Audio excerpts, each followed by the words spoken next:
আচ্ছা, আজকে যে টপিকটা আমরা মেইনলি দেখবো, তোমরা এটা হলো কিন্তু ইঞ্জিনিয়ারিং ম্যাটেরিয়ালস যেই থিওরিটা আছে, লাইক 2-1 এ কিন্তু পড়ে আসার কথা। ইভেন তোমরা ল্যাবেও পড়ছো, এটার সাথে কিছুটা সিমিলার আছে। সো যে টপিকটা পড়বো আজকে অথবা দেখবো, সেটা হলো mixing and placing of concrete. Concrete নামটার সাথে মোটামুটি সবাই ইউজ টু, কারণ হলো আমাদের যে সিভিল ইঞ্জিনিয়ারিং যে কনস্ট্রাকশনটা আছে, সেটা একদম কমন ইউজড একটা ম্যাটেরিয়াল। একটা কমন ইউজড ম্যাটেরিয়াল হলো কনক্রিট, এবং এটা কি কি কনস্টিটিউয়েন্টস দিয়ে তৈরি এটা কিন্তু আমরা মোটামুটি জানি। আমাকে কি একজন বলো তো, কনক্রিট কি কি ম্যাটেরিয়াল দিয়ে তৈরি হয়? এটা সবাই কিন্তু জানো, তাও আমি জাস্ট একটু জিজ্ঞেস করতেছি। Cement, course aggregate, fine aggregate, cement, course aggregate, fine aggregate এবং ওয়াটার। এখন এই যে যে তোমার চারটা কনস্টিটিউয়েন্টস তুমি অ্যাড করতেছো, লাইক আমি যদি লিখি সিমেন্ট, এখানে লেখাই আছে তাও একটু লিখতেছি, কোর্স অ্যাগ্রিগেট ইউজ করতেছো, ফাইন অ্যাগ্রিগেট ইউজ করতেছো, আর ওয়াটার ইউজ করতেছো। এখন তুমি যখন এই তিনটা অ্যাড করবা, তখন কিন্তু আমরা কনক্রিট বলতে পারবো না। যখন তুমি এই তিনটা কনস্টিটিউয়েন্টের সাথে যখন ওয়াটারটা অ্যাড করতেছো, অ্যাড করার পর আমি যে ভলিউমেট্রিক একটা ম্যাটেরিয়াল অথবা একটা কনস্টিটিউয়েন্ট পাচ্ছি, লাইক একটা প্রোডাক্ট যেটা পাচ্ছি, সেটাকে আমরা বলতেছি হলো concrete. That means without adding water তুমি কিন্তু কনক্রিট প্রিপেয়ার অথবা প্রডিউস করতে পারবা না, তৈরি করতে পারবা না। সো আমরা যখন কনক্রিটটা তৈরি করি, আমাদের অবভিয়াসলি কিন্তু ওয়াটার অ্যাড করতে হবে। এখন এখানে যে তিনটা ম্যাটেরিয়ালের আমি নাম বললাম, এই তিনটা ম্যাটেরিয়াল আমাদের কনক্রিটের ডিফারেন্ট প্রপার্টিজ দিয়ে থাকে। লাইক আমি কেন সিমেন্ট অ্যাড করতেছি, কেন fine aggregate or coarse aggregate add করতেছি, আর কেন ওয়াটার অ্যাড করতেছি। আমাদের মেইনলি সিমেন্ট অ্যাড করার রিজনটা কি, কেউ একজন একটু বলো তো, মানে সিমেন্ট কেন অ্যাড করি, অথবা কি প্রপার্টিজ প্রোভাইড করে থাকে আমাদের কনক্রিটের সিমেন্ট? Binding cement. সিমেন্ট হলো আমাদের বাইন্ডিং প্রপার্টিজ প্রোভাইড করে থাকে। আচ্ছা, আর কোর্স অ্যাগ্রিগেট এবং ফাইন অ্যাগ্রিগেটের প্রপার্টিজটা কি, আমরা কেন এই দুইটা কনস্টিটিউয়েন্ট অ্যাড করি? স্ট্রেংথ আচ্ছা, প্রোভাইড করে, স্ট্রেংথ প্রোভাইড করে, ঠিক আছে, বাট এটাকে আমরা বলে থাকি বলো।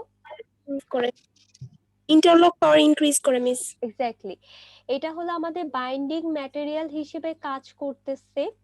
আর আমাদের কোর্স অ্যাগ্রিগেট এবং ফাইন অ্যাগ্রিগেট যেটা আছে, সেটাকে আমরা বলতেছি হলো ইনার্ট ম্যাটেরিয়াল। এবং এই দুইটার যখন আমরা একসাথে অ্যাড করব অথবা কম্বাইন করব, এরা কিন্তু ইন্ডিভিজুয়ালি রিয়াকশন করবে না। এই যে যে রিয়াকশনটা করার জন্য, অথবা এই যে যে সিমেন্টটা আছে, কিন্তু একা একা বাইন্ডিং ম্যাটেরিয়াল হিসেবে কাজ করবে না। তো এটার ভিতরে আমার আরেকটা কনস্টিটিউয়েন্ট আমাদের অ্যাড করা লাগতেছে, সেটা হলো ওয়াটার। তো তুমি যখন ওয়াটারটা অ্যাড করতেছো, তখন হলো আমাদের সিমেন্টের যে বাইন্ডিং প্রপার্টিসটা আছে, সে হলো শো করা শুরু করে। এবং এই বাইন্ডিং প্রপার্টিস এর মাধ্যমে আমাদের যে কোর্স অ্যাগ্রিগেট এবং ফাইন অ্যাগ্রিগেট আছে, সেটার সাথে একটা বন্ডিং ক্রিয়েট করে অথবা একটা ইন্টারলকিং ক্রিয়েট করে। তার মানে কোর্স অ্যাগ্রিগেট এবং ফাইন অ্যাগ্রিগেটকে আমাদের একসাথে লেগে আটকে রাখার জন্য হেল্প করতেছে। তাহলে আমরা মোটামুটি বুঝতে পারলাম যে কোর্স মানে কনক্রিট জিনিসটা কি। এখন তোমার এই যে যে কনক্রিট যে তুমি প্রডিউস করতেছো, আমার কতটুকু সিমেন্ট লাগবে, কতটুকু ফাইন অ্যাগ্রিগেট, কোর্স অ্যাগ্রিগেট লাগবে, এবং কতটুকু ওয়াটার লাগবে, সেটাকে আমরা বলতেছি হলো একটা রেশিওর মাধ্যমে রিপ্রেজেন্ট করি। আমি একটু অ্যানোটেশন গুলো রিমুভ করে দিচ্ছি। এখানে দেখো, আমাদের বলছে কনক্রিটটা হলো একটা মিক্স রেশিও, যে মিক্স রেশিওর ভিতর আমার কি থাকতেছে, সিমেন্ট, ফাইন অ্যাগ্রিগেট এবং কোর্স অ্যাগ্রিগেট। আর যখন আমরা মিক্স করব, তখন আমরা ওয়াটারটা অ্যাড করে দিচ্ছি। এখন এই যে যে তিনটা কনস্টিটিউয়েন্টস, এটা একটা সার্টেন রেশিও মেইনটেইন করে হলো আমরা অ্যাড করি, এবং এটাকে বলা হয় হলো CH2 FH2 CH2। That means হলো সিমেন্ট, ফাইন অ্যাগ্রিগেট এবং কোর্স অ্যাগ্রিগেটের একটা রেশিও। ইন জেনারেল কেসে আমরা 1:2:4 রেশিওতেও অ্যাড করতে পারি।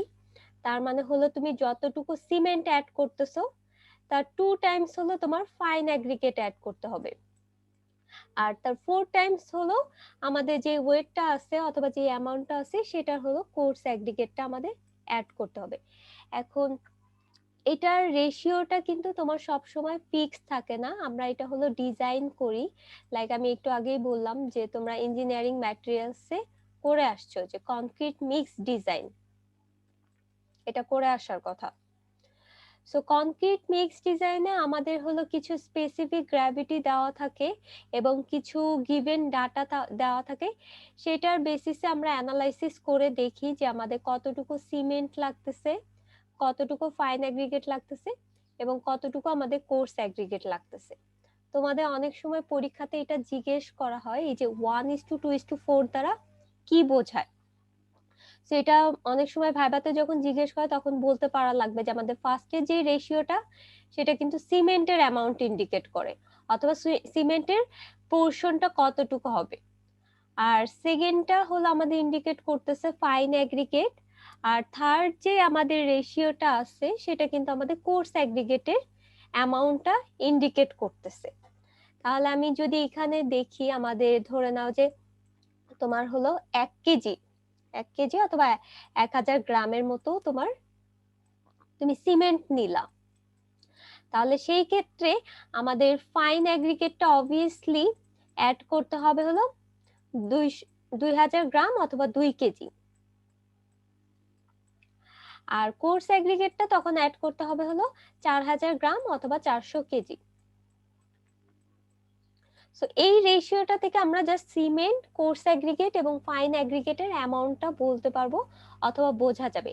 এখানে কিন্তু দেখো আমাদের ওয়াটারের কিন্তু কোনো রেশিও অথবা ওয়াটারের অ্যামাউন্টটা কত সেটা কিন্তু আমরা এখান থেকে জানতে পারতেছি না, এটা আমরা আরেকটা রেশিওর মাধ্যমে জানতে পারবো। সো এটা কিন্তু সবসময় যে 1:2:4 হবে এরকম না, তোমার ডিজাইনের উপর ডিপেন্ড করে অথবা তুমি কোন কনস্ট্রাকশনটা প্রিপেয়ার করতে চাচ্ছ অথবা কোন সাইটে প্রিপেয়ার করতে চাচ্ছ সেটার উপর ডিপেন্ড করে আমাদের এই রেশিওটা চেঞ্জ হতে পারে, সেটার জন্য আমাদের ডিজাইন করা লাগে। এখন দেখো, একটু একটু আগে আমি যেটা বললাম, আমাদের দেখা যাচ্ছে যে ডিফারেন্ট টাইপের তুমি কনস্ট্রাকশন করতেছো। এখন সব কনস্ট্রাকশন অথবা সব স্ট্রাকচারের স্ট্রেংথ কিন্তু সেম না, এক একটা স্ট্রাকচারে এক এক টাইপের আমাদের স্ট্রেংথ প্রয়োজন হতে পারে। লাইক তুমি একটা টল বিল্ডিং করলা অথবা একটা দেখা যাচ্ছে 20 তলার জন্য তুমি যেই কনক্রিট মিক্স ডিজাইন করতে চাচ্ছ, তোমার 2 তলার জন্য কিন্তু সেম কনক্রিট মিক্স ডিজাইনটা লাগবে না, অথবা তোমার ম্যাটেরিয়ালটা অ্যাভেলেবেল আছে কিনা সেটার উপরও ডিপেন্ড করতেছে। তার উপর হলো আমাদের আবার ওয়ার্কেবিলিটির উপরও ডিপেন্ড করতেছে আমাদের যে এই যে যে কম্পোজিশনটা আছে, মিক্সিং কম্পোজিশনটা কিরকম হবে। এরপর আরেকটা যে ফ্যাক্টর আছে সেটা দেখো, রেট অফ হাইড্রেশন। আচ্ছা, সো তুমি যখন এই রেট অফ হাইড্রেশনটা দ্বারা কি বোঝাচ্ছে সেটা আমি একটু বলি। তুমি যখন পানিটা সিমেন্টের ভিতর অ্যাড করবা তখন কিন্তু একটা রিয়াকশন জেনারেট হয় অথবা একটা রিয়াকশন স্টার্ট হয়, এই রিয়াকশনটাকে আমরা বলা হয় হলো হাইড্রেশন রিয়াকশন। হাইড্রেশন রিয়াকশন, এবং এখানে প্রচুর পরিমাণে কিন্তু তোমার হিট জেনারেট হয়। সো তোমাদের হাইড্রেশন রিয়াকশন কি, অথবা পানির ভিতর যদি তুমি সিমেন্ট অ্যাড করো কি কি কনস্টিটিউয়েন্টস তৈরি হয় অথবা কেমিক্যাল রিয়াকশনটা কি, এটাও মোটামুটি 2:1 ইঞ্জিনিয়ারিং ম্যাটেরিয়ালসে দেখে আসার কথা। সো আমাদের এই হাইড্রেশন রিয়াকশন রেটটা কিরকম, আমাদের সিমেন্ট, কোর্স অ্যাগ্রিগেট এবং ফাইন অ্যাগ্রিগেট যে কনস্ট্রাকশনটা করতে চাচ্ছ সেখানে ম্যাটেরিয়াল গুলো অ্যাভেলেবেল কিনা, তার উপর হলো আমাদের ওয়ার্কএবিলিটিটা কিরকম এবং স্ট্রেংথ কিরকম, এটার উপর ডিপেন্ড করে দেখা যাচ্ছে ডিফারেন্ট সাইটে আমাদের ডিফারেন্ট মিক্সিং কম্পোজিশন প্রয়োজন পড়তেছে। তার মানে এটা কিন্তু ফিক্সড না, এটা আমাদের অনেকগুলা প্যারামিটার অথবা ফ্যাক্টরের উপর ডিপেন্ড করতেছে। এখন আমাকে কেউ একজন একটু বলো, ওয়ার্কএবিলিটি দ্বারা কি বোঝায়, কনক্রিটের ওয়ার্কএবিলিটি অথবা ওয়ার্কএবিলিটি দ্বারা কি বুঝো? ম্যাম, কংক্রিটটা কত সহজে প্লেস করা যাচ্ছে। হ্যাঁ, তার মানে হলো একটা প্রপার্টিস, যে প্রপার্টিসে আমি বুঝতে পারবো যে কনক্রিটটা কতটা আমার ইউজার ফ্রেন্ডলি অথবা আমি ইজিলি প্লেস করতে পারবো একটা জায়গায়। এখন এই যে যে ওয়ার্কেবল কিনা এটার জন্য কিন্তু আমরা একটা টেস্ট করে থাকি, টেস্টটার নাম কি মনে আছে কারো কনক্রিটের? Slump test. Exactly, slump test. হুম। স্ল্যাম টেস্ট করে থাকি। এবং স্ল্যাম টেস্টটা কিরকম ছিল, আমাদের একটা মোল্ড টাইপের ছিল কিন্তু এরকম। সো মোল্ডের ভিতর আমরা কনক্রিটটা প্লেস করি এবং 3টা লেয়ারে প্লেস করি, এরকম 3টা লেয়ারে প্লেস করি এবং প্রত্যেকটা লেয়ারে আমরা কিন্তু 25 ব্লোজ দিতাম। একটু রিকল করো, ট্রাই করো, দেখো। সো 25 ব্লোজ দেওয়া হতো যাতে আমাদের এই যে তুমি কনক্রিটটা যখন ফার্স্ট লেয়ারে প্লেস করতেছো, আমাদের মিক্সিংটা যাতে ঠিক মতো হয়, অথবা এখানে যাতে কোনো প্রকার ভয়েড না থাকে। ভয়েডটা রিডিউস করার জন্য অথবা মিনিমাইজেশন করার জন্য আমরা কম্প্যাকশন করি এবং এটা একটা ট্যাম্পিং রডের মাধ্যমে আমরা 25 ব্লোজ দিই 3টা লেয়ারে। সো দেওয়ার পরে আমরা যেটা করি, আমাদের এই যে মোল্ডটা আছে এটা একদম ভার্টিক্যালি আমরা উঠায় ফেলি অথবা রিমুভ করে ফেলি। রিমুভ করে ফেললে তোমার কি হবে, দেখা যাচ্ছে আমি সেম শেপের একটা কনক্রিট পাবো, এরকম মোল্ড শেপের একটা কনক্রিট পাবো। এখন ইনিশিয়াল আমার যেই হাইট এবং এই যে তুমি মোল্ডটা উঠায় ফেলার যদি সেম হাইট থাকে, তাহলে বুঝতে হবে যে আমাদের ঠিক মতো কনক্রিটটা মিক্সড হয়েছে, অথবা প্রপার্টিজ গুলা তুমি যেটা অ্যাড করেছিলা সেগুলো একদম ঠিক মতো ইন্টারলক হয়ে আমাদের একটা সেম শেপ প্রোভাইড করতেছে। বাট ইন জেনারেল কেসে তোমার এটা যদি হয়, আমার এক্সাক্ট ভ্যালুটা খেয়াল নেই, মোস্ট প্রবাবলি হয় 12 ইঞ্চি হতে পারে হাইটটা, 12 ইঞ্চি, এটা 4 ইঞ্চি অথবা এটা 8 ইঞ্চি। ভ্যালুটা কিন্তু চেঞ্জ হতে পারে, আমার যতটুকু মনে পড়তেছে এটা, অথবা চেঞ্জ হতে পারে। সো তুমি মোলটা উঠায় ফেলার পরেও যদি সেম 12 ইঞ্চি থেকে একটু কম পাও, আমাদের যে ডিফারেন্সটা পাবা সেটাকে আমরা বলি হলো স্ল্যাম ভ্যালু। এখন স্ল্যাম ভ্যালু বেশি হলে ভালো নাকি কম হলে ভালো, কে একজন বলো তো, কোনটা আমরা প্রিফার করি?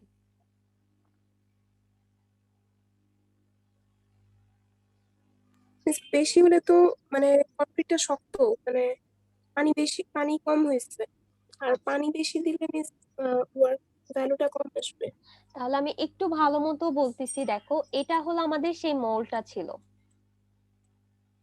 এবং তুমি এটাকে যখন রিমুভ করে ফেলতেছো সেম শেপের কি তুমি একটা কনক্রিট, কোন শেপের একটা কি কনক্রিটের শেপ পাওয়ার কথা, বাট তুমি সেম শেপে পেলা না, ধরো এরকম একটা শেপে পেলা।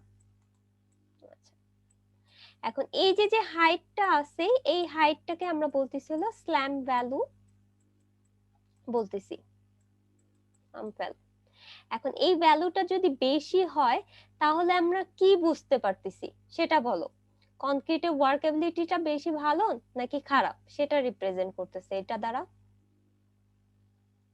খারাপ। দেখতে খারাপ ভালো। রিপ্রেজেন্ট করতেছে, এক্স্যাক্টলি। তার মানে স্ল্যাম ভ্যালু বেশি হলে দেখা যাচ্ছে আমাদের যে মিক্সিংটা হইছে এখানে হয় আমাদের ওয়াটারের অ্যামাউন্ট বেশি হয়ে যেতে পারে। ওয়াটারের অ্যামাউন্ট যদি বেশি হয়ে যায় তাহলে আমাদের কিন্তু এই শেপটা থাকবে না, এটা ডাইরেক্ট এরকম কলাপস শেপে কলাপস হয়ে যাবে, অথবা একটা লিকুইড শেপ আমাদের কিছুটা প্রোভাইড করবে। সো আমরা তো এমন বেশি অ্যামাউন্টের পানিও দিব না যেটার কারণে আমাদের কনক্রিটটা দেখা যাচ্ছে হার্ড হতে অনেক বেশি সময় লাগে, অথবা লিকুইড টাইপের একটা কন্ডিশনে থাকে, লাইক ফ্লোয়েবল কন্ডিশনে। তো আমরা এই যে স্ল্যাম ভ্যালুটা আছে, সেই স্ল্যাম ভ্যালু থেকে আমরা বুঝতে পারি যে আমাদের কনক্রিটটা ওয়ার্কেবল কি নট ওয়ার্কেবল। সেইটার জন্য আমাদের স্ল্যাম টেস্টটা করা হয়। তো এখন দেখা যাচ্ছে অনেক সময় যে আমাদের ডিফারেন্ট টাইপস এর কনস্ট্রাকশন সাইটের জন্য ডিফারেন্ট ওয়ার্কেবিলিটি আমরা প্রিফার করি। তো সেই ক্ষেত্রে দেখা যাচ্ছে আমাদের এই যে মিক্সিং যে রেশিওটা সেটাও কিন্তু চেঞ্জ হয়ে যেতে পারে। তাহলে আমরা মোটামুটি দেখো এখানে তোমাদের একটা কনক্রিটিং করা আছে, দ্যাট মিন্স হলো কাস্টিং করতেছে অথবা ঢালাই করতেছে, সেটার হলো একটা ফিগার দেওয়া আছে। আমি একটু অ্যানোটেশন গুলো রিমুভ করে দিই। এই জিনিসগুলো কিন্তু তোমরা পড়ে আসছো, জাস্ট আমি ডিটেলসে আরেকটু রিকল করা দিলাম যাতে পরীক্ষায় যদি আসে লিখতে পারো। আচ্ছা, এরপরে যে টার্মটা আছে তোমাদের ম্যানুয়ালে দেখো, আমাদের ওয়াটার সিমেন্ট রেশিও। একটু আগে আমরা দেখে আসলাম মিক্স রেশিও, যে মিক্স রেশিওটা আমি বাইন্ডিং ম্যাটেরিয়াল এবং ইনার্ট ম্যাটেরিয়ালের মিক্সিং অ্যামাউন্টটা পাচ্ছি। তো আমাদের আরেকটা যে কনস্টিটিউয়েন্টস ছিল ওয়াটার, সেটার অ্যামাউন্টটা পাবো হলো আমি এই ফ্যাক্টরের থেকে অথবা এই প্যারামিটারটা থেকে, লাইক ওয়াটার সিমেন্ট রেশিও। এটা দ্বারা বোঝাচ্ছে ওয়াটার উপরে থাকতেছে আর নিচে সিমেন্ট থাকতেছে, এটার একটা রেশিও থাকে, যে রেশিওটা দেখা যাচ্ছে আমরা রাখার ট্রাই করি 0.3 থেকে 0.5, তার মানে এই রেঞ্জে রাখার আমরা ট্রাই করি। আচ্ছা, এখন এই রেঞ্জ থেকে যদি কম হয় তাহলে দেখা যাচ্ছে যে আমাদের সিমেন্টের অ্যামাউন্টটা বেশি, পানির অ্যামাউন্টটা কম। এখন পানির অ্যামাউন্ট যদি কম হয় তাহলে দেখা যাচ্ছে আমি যদি সিমেন্টের ভিতর পানিটা অ্যাড করলাম, সাফিসিয়েন্ট অ্যামাউন্টে কিন্তু সে ওয়েট হবে না, তার মানে তার ভিতর একটা কনসিস্টেন্সি যেটা আসার কথা সেটা আসতেছে না। সো একটা সাফিসিয়েন্ট অ্যামাউন্টের আমাদের ওয়াটারটা অ্যাড করতে হবে, আদারওয়াইজ এটার ভিতর স্টিফনেসটা আসবে না, আর স্টিকি যে প্রপার্টিসটা সেটা কিন্তু সে শো করবে না। আবার দেখো এই রেঞ্জ থেকে যদি আমি খুব বেশি দিয়ে দিই তাহলে কি হবে, 0.5 থেকে খুব বেশি দিলে দেখা যাচ্ছে আমাদের এই যে যে সিমেন্টটা আছে সেটা একদম লিকুইড টাইপের হয়ে যাবে, তার মানে হলো একটা স্ল্যারি ফর্ম করে যাবে লিকুইড আকারে। সো খুব বেশি পানি তুমি যখন অ্যাড করবা তখন কিন্তু এটা আর হার্ড হতে চাবে না, তার মানে তুমি যদি হার্ড নাই করতে পারো তাহলে আমাদের এই যে যে কনক্রিট যে জিনিসটা, কনক্রিট মেইনলি আমরা কেন করি, কনস্ট্রাকশন সাইটে ইউজ করি কেন, এটার উপর যদি কোনো লোড আসে তাহলে সে সাফিসিয়েন্ট অ্যামাউন্টে লোড যাতে রেস্টেইন করতে পারে অথবা সাস্টেইন করতে পারে সেটার জন্য। এখন তুমি যদি হার্ড নাই করতে পারো তাহলে লিকুইড একটা প্রপার্টিস এর উপর লোড দিলে দেখা যাচ্ছে যে সে লোডটা ক্যারি করতে পারতেছে না। তো আমাদের একটা সাফিসিয়েন্ট অ্যামাউন্টের আমরা ওয়াটারটা অ্যাড করব কনক্রিটের ভিতর, এবং দেখা যাচ্ছে যে আমাদের 0.4 or 0.45 যদি অ্যাড করো তাহলে আমাদের ওয়ার্কেবিলিটিটা খুব ভালো পাওয়া যায়। আমরা ইন জেনারেল কেসে 0.45 অথবা 0.4টা ইউজ করে থাকি, আর এটার একটা টিপিক্যাল রেঞ্জ দেওয়া আছে। এখন তাহলে তোমাদের অনেক সময় যখন আমরা এই যে যে একটু আগে বললাম যে ডিজাইন যে করি, সেই ক্ষেত্রে ধরে নাও যে তোমাদের সিমেন্টের অ্যামাউন্টটা আসলে হলো 1000 গ্রাম। 1000 গ্রাম আমি দেখলাম যে আমাদের সিমেন্ট লাগবে, আর তোমার ওয়াটার সিমেন্ট রেশিও যদি বলে দেয় যে 0.45 ইউজ করতেছো, তাহলে সেখান থেকে কিন্তু আমি ওয়াটার কতটুকু অ্যাড করা লাগবে সেটা কিন্তু আমরা বের করে নিতে পারবো, কারণ আমাদের এই রেশিওটা ডাইরেক্ট এখানে বলে দেওয়া আছে।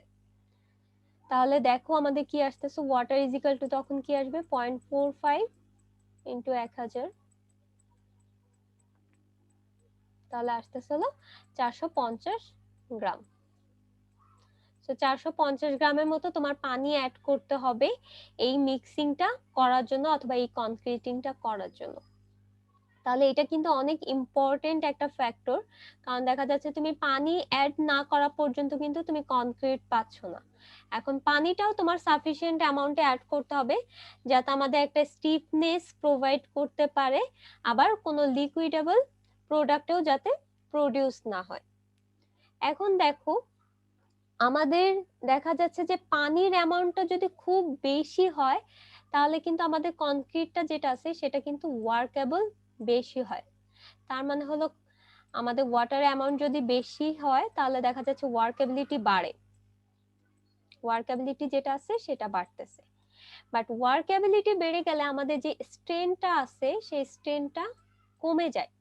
এখন কেন স্ট্রেন্থ কমে যায় সেটা একটু বলো।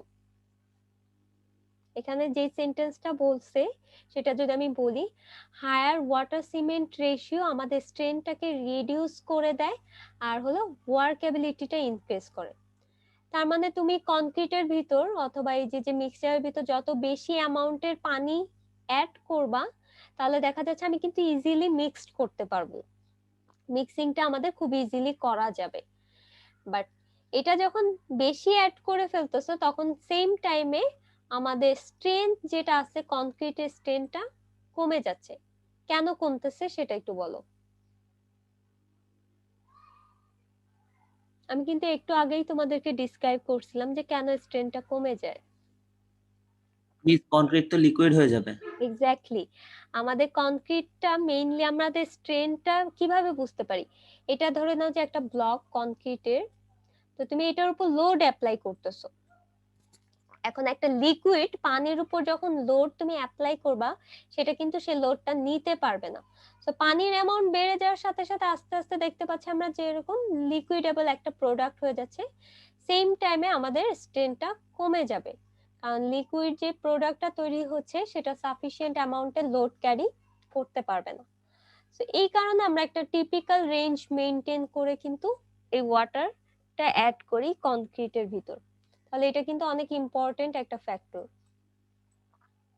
অনেক সময় তোমাদের ভাইবাতেও জিজ্ঞেস করা হয় যে আমরা এই যে ওয়াটার সিমেন্ট রেশিওটা কত রাখার ট্রাই করি, অথবা কেন এত রাখি, অথবা এই রেঞ্জটা কেন রাখি, তখন এক্সপ্লেন করবা এটা যে আমাদের খুব বেশি ওয়াটার অ্যাড করলে দেখা যাচ্ছে ওয়ার্কেবিলিটি বাড়লেও স্ট্রেনটা কিন্তু কমে যাচ্ছে। আবার খুব কম অ্যামাউন্টের ওয়াটার তুমি যদি অ্যাড করো তাহলে স্ট্রেন তো তুমি পাচ্ছই না, সিমিলারলি আমাদের ওয়ার্কেবলও হচ্ছে না। সো এই কারণে একটা টিপিক্যাল রেঞ্জ আমরা মেনটেন করি। তাহলে ওয়াটার সিমেন্ট রেশিওটা বুঝতে পারলাম। এরপরে দেখো তোমাদের একটা ম্যাথ দেওয়া আছে, এই ম্যাথটা আমি তোমাদেরকে করাবো না, আমি জাস্ট একটু বলে দিচ্ছি। তোমাদের কোয়ান্টিটি সার্ভে এই সেম জিনিস তোমরা করতেছো। কোয়ান্টিটি সার্ভেতে কি করতেছো, ধরে নাও যে তুমি একটা কনস্ট্রাকশন করতে চাচ্ছ, সেই কনস্ট্রাকশনে একটা ভলিউম দেওয়া থাকে সিএফটি। সিএফটি মানে কি, কেউ একজন বলো? cubic feet. Cubic feet cubic feet. আর ফিট কিউব। আচ্ছা, সো এখানে আমাদের একটা অ্যামাউন্টের ভলিউম দেওয়া থাকে। সেই ভলিউমটা থেকে যদি তুমি প্রিপেয়ার করতে চাও, অথবা সেম ভলিউমের যদি কোনো একটা কনস্ট্রাকশন করতে চাও, তোমার কতটুকু সিমেন্ট লাগবে, কতটুকু ফাইন অ্যাগ্রিগেট লাগবে, কতটুকু কোর্স অ্যাগ্রিগেট লাগবে, সেই কনস্টিটিউয়েন্টস গুলা তোমার বের করা লাগবে। এখন দেখো এখানে আমাদের ফার্স্টে যে ওয়েটটা দেওয়া আছে সেটা কিন্তু ড্রাই কনক্রিটের ওয়েট দেওয়া আছে। তার মানে ড্রাই কনক্রিটের ওয়েটটা তোমাদের কত দেওয়া আছে, 100 ফিট কিউব অর সিএফটি। এখন এই ড্রাই কনক্রিটটা ফার্স্টে কি ছিল, আমাদের ওয়েট কন্ডিশনে ছিল। তার মানে হলো এখানে আমরা ওয়াটারটা অ্যাড করেছিলাম। ওয়াটার অ্যাড করার পরে আমাদের একটা ওয়েট কনক্রিট পেয়েছিলাম। সেই ওয়েট কনক্রিটটা তুমি যখন মানে ওয়ার্কিং প্লেসে নিয়ে যাবা, তখন আস্তে আস্তে কি এটা হার্ড হওয়া শুরু হবে। তার মানে এখানে যে ওয়াটারটা ছিল সেটা রিঅ্যাকশন কমপ্লিট করে ফেলবে এবং কিছু অ্যামাউন্টের ওয়াটার ইভাপোরেট হয়ে একটা ড্রাই কন্ডিশন প্রোভাইড করবে। সো এই ড্রাই কন্ডিশনের অ্যামাউন্টটা তোমার দেওয়া আছে হলো আমাদের 100 সিএফটি। এখন তুমি যখন ডিজাইনটা করবা, ডিজাইন দ্বারা আমি বোঝাতে চাচ্ছি যে আমাদের সিমেন্ট অ্যাগ্রিগেট এর অ্যামাউন্টটা কতটুকু। আমরা যখন ডিজাইনটা করব তখন আমরা এই 100 সিএফটির জন্য ডিজাইন করব না, কারণ এটা কিন্তু ওয়েট কন্ডিশনে আগে ছিল, এতগুলো স্টেপ পার হয়ে দেন তারপর ড্রাই কন্ডিশনে এসেছে। তো তুমি যদি এটা দিয়ে ডিজাইন করে দেখো যে আমাদের সিমেন্ট কতটুকু লাগতেছে, স্যান্ড কতটুকু লাগতেছে, কোর্স অ্যাগ্রিগেট, তাহলে অ্যামাউন্টটা কিন্তু কম পাবা, মানে লেস পাচ্ছ। আর এটার অ্যাকচুয়াল ভ্যালুটা পাবা হলো তুমি ওয়েট কনক্রিটের ভিতর, এটা হলো অ্যাকচুয়াল ভ্যালু। তো আমরা যখন এই কনস্টিটিউয়েন্ট গুলা বের করব অথবা অ্যামাউন্ট গুলো বের করব, সবসময় আমাদের ওয়েট কনক্রিটের ভলিউমটা নিয়ে কনসিডার করতে হবে। ড্রাই কনক্রিটে করলে দেখা যাচ্ছে আমাদের অ্যামাউন্ট গুলো কম আসবে। সো এখানে আমাদের যেটা করি, তাহলে ওয়েট কনক্রিট যদি আমরা বের করতে চাই একটা ফ্যাক্টর দ্বারা মাল্টিপ্লাই করি, সেই ফ্যাক্টরটাকে বলা হচ্ছে হলো শ্রিঙ্কেজ ফ্যাক্টর। তাহলে দেখো ওয়েট কনক্রিটে আমাদের কি ভলিউম বেশি থাকবে, আর ড্রাই কনক্রিটে আমাদের কি ভলিউমটা কম থাকবে। এখন এই যে ভলিউমটা যে কমে যাচ্ছে, রিডিউস হচ্ছে, এই রিডিউস হওয়াটাকে আমরা বলি হলো শ্রিঙ্কেজ। তার মানে হলো শ্রিঙ্ক হয়ে যাচ্ছে। এই টার্মটা কিন্তু তোমরা পড়ছো, শ্রিঙ্কেজ। অনেক সময় কোশ্চেন করা হয় যে what do mean by shrinkage. তার মানে এই যে ভলিউম রিডাকশন হচ্ছে, এই রিডাকশনটাকে আমরা বলতেছি হলো শ্রিঙ্ক হচ্ছে। তাহলে শ্রিঙ্কের জন্য আমাদের একটা ফ্যাক্টর দ্বারা মাল্টিপ্লাই করা লাগে এবং এটাকে আমরা অ্যাজিউম করে নিই 1.5। তাহলে আমাদের ড্রাই ভলিউমের সাথে যদি আমরা 1.5 মাল্টিপ্লাই করি, তাহলে আমরা ওয়েট কনক্রিটটা পেয়ে যাব। সো কোশ্চেনে যখন দেওয়া থাকবে একটু ভালো মতো পড়ে নিবা যে আমাদের ড্রাই কনক্রিট দেওয়া আছে নাকি ওয়েট কনক্রিট দেওয়া আছে। ওয়েট কনক্রিট থাকলে কিন্তু আর কোনো ফ্যাক্টর দ্বারা মাল্টিপ্লাই করা লাগবে না, তাহলে ডাইরেক্ট তোমার এই ভ্যালুটাই কিন্তু দেওয়া আছে। আচ্ছা, এরপরে দেখো একটা মিক্সড রেশিও দেওয়া আছে 1:2:4। তাহলে ফার্স্টে আমরা হলো ওয়েট কনক্রিট বের করে নিলাম আর ফ্রেশ কনক্রিট, তার মানে ইনিশিয়াল কনক্রিট আমরা বের করে নিছি, এবং এটা আসতেছে হলো 150 সিএফটি। এখন এই 150 সিএফটির কনক্রিটের ভিতর আমাদের সিমেন্ট কতটুকু আছে, ফাইন এগ্রিগেট কতটুকু আছে এবং কোর্স এগ্রিগেট কতটুকু আছে সেটা আমাদের বের করতে হবে। এখানে দেখো অনেক ক্যালকুলেশন করছে, একটা টার্ম ধরে নিছে এক্স, এবং ওই এক্স এর সাথে আমাদের এই ভ্যালুগুলা মাল্টিপ্লাই করে কত করছে সেটা আমরা বের করছি। তোমরা মনে হয় 208 এ এভাবে করো না, ডাইরেক্ট হলো দেখা যাচ্ছে সিমেন্টের ক্ষেত্রে আমরা কি করি, সিমেন্টের amount divided by total ratio, এখানে কত আসতেছে 7 ইনটু আমাদের কনক্রিটের যে ভলিউমটা আসতেছে, করলে সেম জিনিসটা আসবে 150। হ্যাঁ, তাহলে তোমাদের এইভাবে না করলেও হবে অথবা এভাবেও করতে পারো। সো যে কোনো একটা জিনিস মনে রাখো, যেহেতু তোমরা 208 এ এভাবেই করতেছো তাহলে এভাবে করতে পারো। সিমিলারলি ফাইন অ্যাগ্রিগেটের ক্ষেত্রে কি হবে, কে একজন বলো তো? Ma'am 2/7 into 150। 2/7 ইনটু 150 থাকতেছে। আর কোর্স অ্যাগ্রিগেটের ক্ষেত্রে 4/7 কোর্স অ্যাগ্রিগেটের ক্ষেত্রে সেম 7 থাকবে। ইনটু 150। 4/7 ইনটু 150। এখন দেখো তাহলে আমি প্রত্যেকটা থেকে ভলিউমটা পেয়ে যাচ্ছি যে আমাদের এই 150 সিএফটির ভিতর আমাদের সিমেন্ট থাকতেছে হলো 17.14 সিএফটি, আচ্ছা 17 নাই, যে 21.43 সিএফটি, আর ফাইন এগ্রিগেট থাকতেছে 42.86 সিএফটি, আর কোর্স এগ্রিগেট থাকতেছে হলো আমাদের 85.72 সিএফটি। এটাকে রাউন্ড আপ করে নিছে, তো রাউন্ড আপ করলেও পারো না করলেও পারো। এখন আমরা যখন এই কনস্টিটিউয়েন্টস গুলো তৈরি করি অথবা বের করি, আমরা কিন্তু সিমেন্টটাকে কত ব্যাগ সিমেন্ট লাগবে সেটার রেসপেক্টে আমরা বের করি। তার মানে দেখো একটা ইউনিটে বের করি যে কত ব্যাগ আমাদের সিমেন্ট লাগতেছে। এটা জাস্ট আমাদের কনস্ট্রাকশনের ক্ষেত্রে, তুমি যখন বাজারে যাবা এই সেম ভলিউমের যদি তুমি কনক্রিট তৈরি করতে চাও তাহলে কত ব্যাগ সিমেন্ট লাগবে সেটা তুমি বাজার থেকে কিনে নিয়ে আসবা। তাহলে দেখো আমাদের ভলিউমটাকে 1.25 দ্বারা যদি ডিভাইড করো তাহলে দেখা যাচ্ছে হলো 17 পয়েন্ট সামথিং আসতেছে, এটাকে রাউন্ড আপ করে দিবা এবং রাউন্ড আপটা সবসময় আপার রাউন্ড আপ করবা। কেন আপার রাউন্ড আপ করতেছি, কারণ যদি তুমি লোয়ার রাউন্ড আপ করো তাহলে দেখা যাচ্ছে আমাদের এই যে ভলিউমটা 150 ভলিউমের আমরা অ্যামাউন্টটা পাবো না, সো এই কারণে সবসময় কিন্তু আপার রাউন্ড আপ করবা। সিমিলারলি আমরা ফাইন এগ্রিগেট যখন কিনি তখন কিন্তু আমরা সিএফটি তেই কিনি।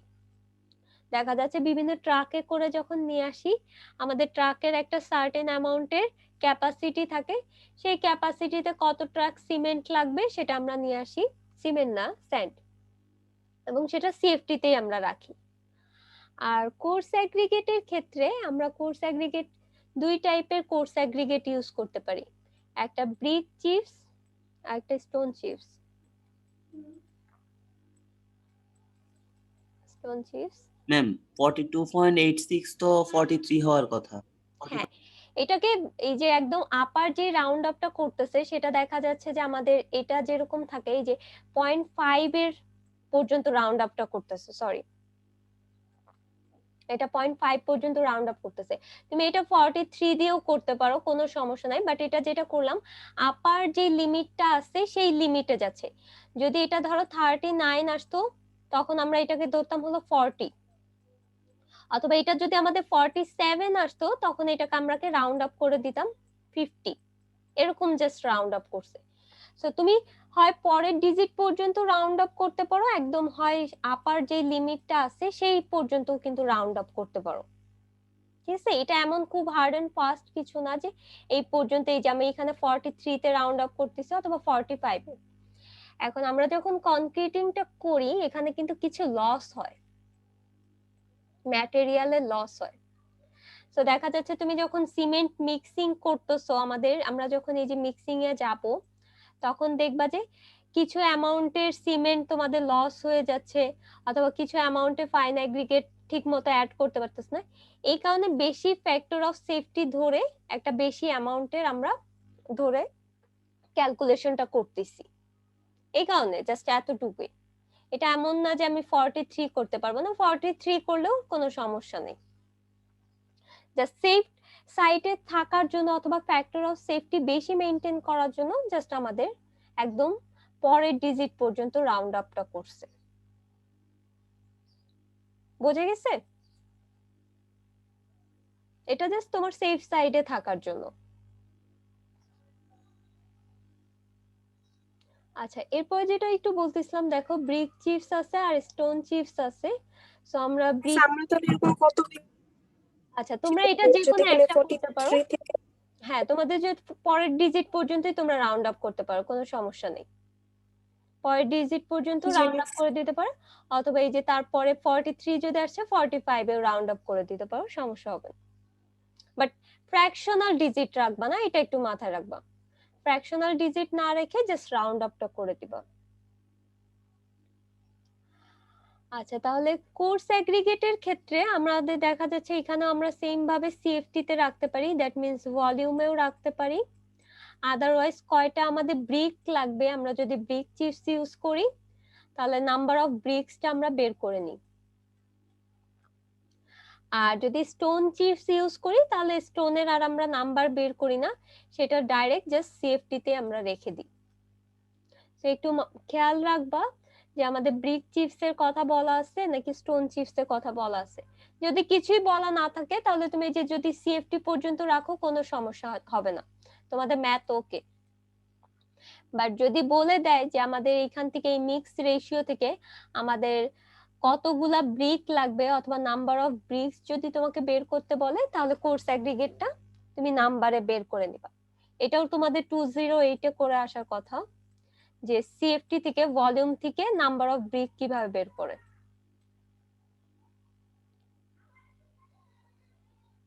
তাহলে আমরা ম্যাথটা বুঝতে পারছি। তোমরা রিপোর্টে যেটা করবা, এটা 100 সিএফটির বদলে 100 plus last 2 digit of your roll দিয়ে করবা।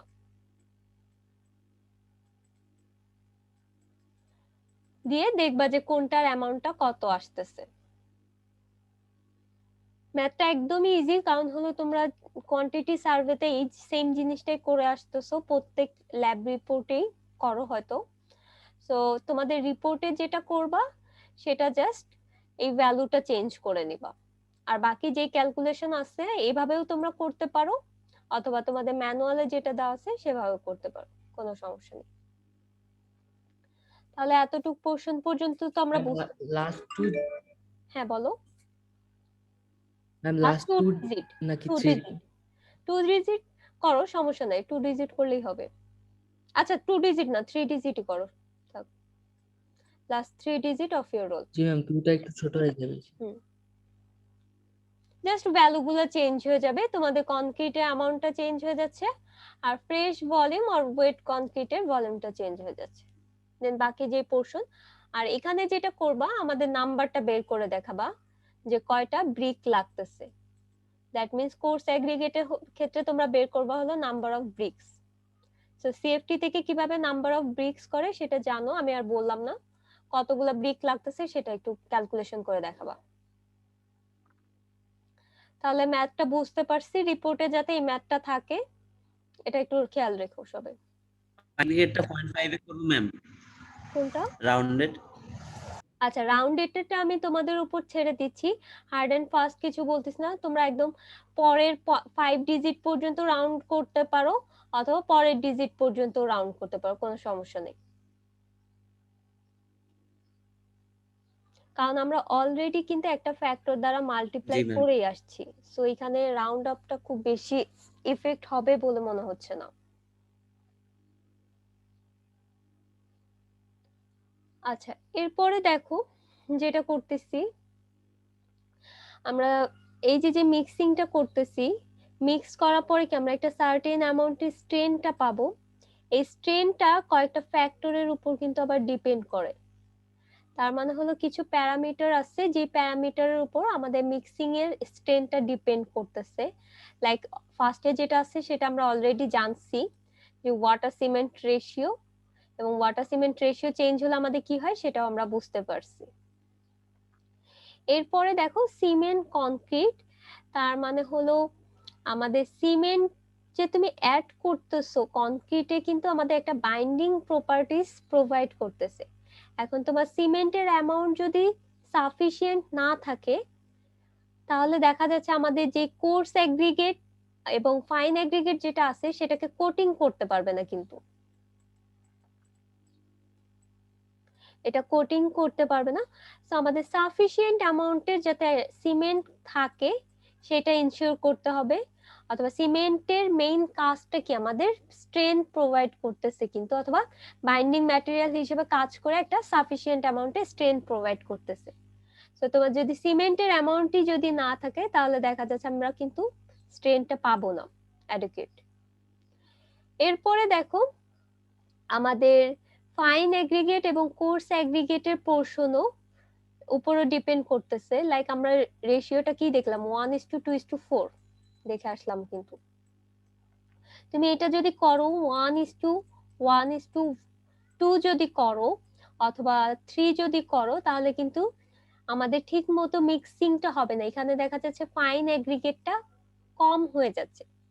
এখন কনক্রিটের ভিতর ফাইন এগ্রিগেট দেওয়ার একটা রিজন থাকে, আমরা কেন ফাইন এগ্রিগেট অ্যাড করি সেটা একটু বলো তো। কোর্স এগ্রিগেট তো একটা ভলিউম প্রোভাইড করে, বাট ফাইন এগ্রিগেট আমরা কেন অ্যাড করি?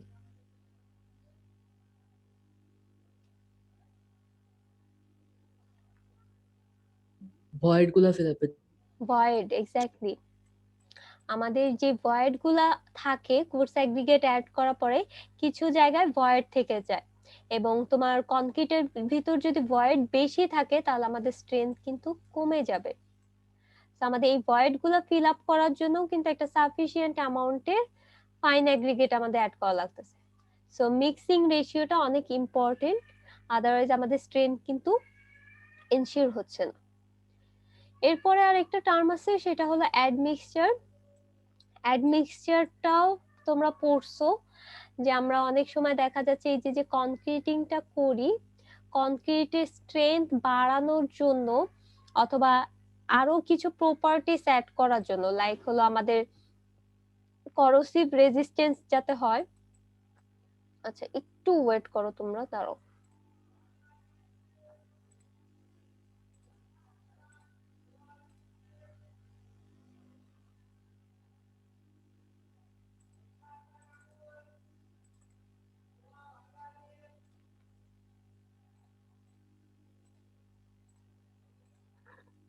আচ্ছা, সো আমি যেটা বলতেছিলাম যে আমাদের অ্যাডমিক্সচারটা হলো অনেক সময় দেখা যাচ্ছে যে আমাদের হাই স্ট্রেংথের কনক্রিট প্রয়োজন, হাই স্ট্রেংথের কনক্রিট প্রয়োজন। সেই ক্ষেত্রে আমরা আরো কিছু অ্যাডিসিভ এক্সট্রা ম্যাটেরিয়াল অ্যাড করতে পারি, লাইক ফ্লাই অ্যাশ অ্যাড করে থাকি। এছাড়া আরো অনেক কিছু অ্যাড করতে পারি যেগুলো কিনা আমাদের কনক্রিটের স্ট্রেংথটা ইনক্রিজ করতে পারে অথবা করোসিভ প্রপার্টিস প্রোভাইড করতে পারে, যেটা হলো আমাদের করোশন রেজিস্ট করবে। এরকম আরো কিছু ম্যাটেরিয়াল অ্যাড করতে পারি। তো অনেক সময় দেখা যাচ্ছে যে আবার জিপসামও অ্যাড করি। জিপসামটা মেইনলি অ্যাড করা হয় আমাদের যে সেটিং টাইমটা আছে সেই সেটিং টাইমটা ঠিক মতো হওয়ার জন্য অথবা ইনশিওর করার জন্য আমরা জিপসামটা অ্যাড করে থাকি, অথবা ঠিক মতো যাতে সেট হয় সেই কারণে আমরা জিপসাম অ্যাড করতে পারি। সো অনেক সময় দেখা যাচ্ছে যে এই যে আমরা অ্যাডমিক্সচার যে ইউজ করতেছি সেটার উপর আমাদের ডিপেন্ড করতেছে মিক্স ডিজাইনের স্ট্রেংথটা কিরকম হবে। তাহলে এই কয়েকটা প্যারামিটার আছে যে প্যারামিটারের উপর আমাদের মিক্সিং স্ট্রেংথটা ডিপেন্ডেন্ট অথবা ইম্পর্টেন্ট রোল প্লে করতেছে। এছাড়া আরো কিছু আছে, লাইক হলো আমরা কিভাবে কম্প্যাকশন করতেছি অথবা কিভাবে মিক্সিং করতেছি অথবা কত হাইট থেকে আমরা কনক্রিটটা ডাউন করতেছি অথবা প্লেস করতেছি। এই যে দেখো এখানে তো হয়তো গ্রাউটিং করতেছে কোনো পাইপের মাধ্যমে, কত উপর থেকে ফেলে দিচ্ছি কনক্রিটটা সেটার উপরও কিন্তু ডিপেন্ড করে। বাট মেইন প্যারামিটার হলো এই কয়েকটা যেটার উপর মিক্স ডিজাইন স্ট্রেংথটা ডিপেন্ডেন্ট। তাহলে আমরা মিক্স ডিজাইনটা বুঝতে পারলাম। এরপরে আরেকটা আসতেছে হলো আমাদের কনক্রিট মিক্সে যেটা করতেছি সেটার জন্য কি অবভিয়াসলি আমাদের কি একটা ইকুইপমেন্ট লাগতেছে। তোমরা আশেপাশে যে কোনো কনস্ট্রাকশন হলে এই ইকুইপমেন্টটা কিন্তু দেখে থাকার কথা। এটা হলো কনক্রিট মিক্সিং ইকুইপমেন্ট। আর আরেকটা দেখবা অনেক সময় তোমাদের রাস্তা যাওয়ার সময় অথবা রাস্তাঘাটে দেখবা যে এই টাইপের একটা ট্রাক দেখতে পাও। কিন্তু একটু যদি অবজার্ভ করো দেখবা যে আশেপাশে গাড়িতে এরকম করে একটা ট্রাক যেতে দেখা যায়। তো এই যে ট্রাকটা আছে এটাকে আমরা বলতেছি হলো রেডি মিক্সিং ট্রাক, আর এটাকে আমরা যেটা বলতেছি সেটা হলো মিক্সিং মেশিন। এবং আমাদের নরমালি এই দুইটা টাইপেরই হলো আমরা মিক্সিং ইকুইপমেন্ট ইউজ করে থাকি ইন জেনারেল কেসে।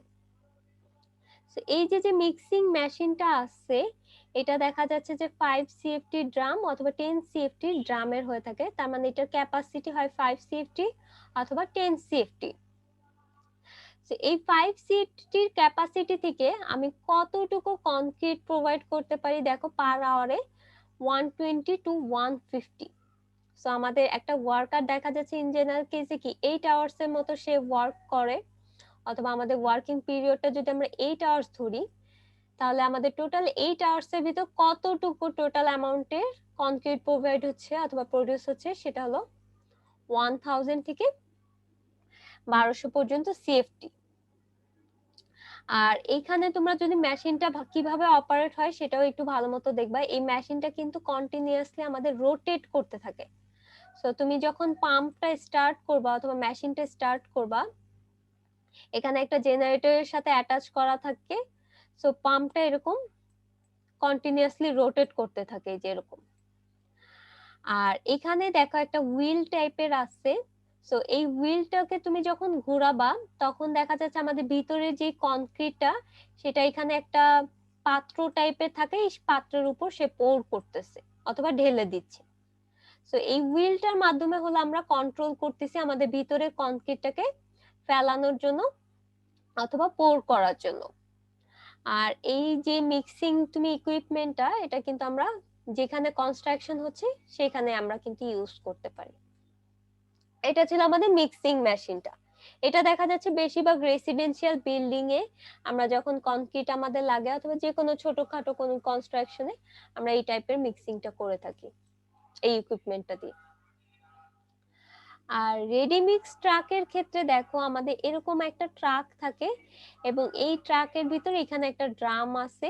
এই ড্রামের ভিতর হলো আমাদের কনক্রিটটা মিক্সড হয় এবং এই ড্রামটা দেখবা একটা সার্টেন রিভলিউশনে রোটেট করতে থাকে, যে পার মিনিটে কতটুকু রিভলভ করবে অথবা রোটেট করবে। এবং তুমি যদি খেয়াল করো রাস্তাঘাটে যখন দেখবা একটু অবজার্ভ করলে কিন্তু বুঝতে পারবা এই ড্রামটা কন্টিনিউয়াসলি কিন্তু রোটেট করতেছে, এই যে এরকম ভাবে রোটেট করা থাকে। আর এটার ভিতরে আমাদের কনক্রিটটা থাকতেছে।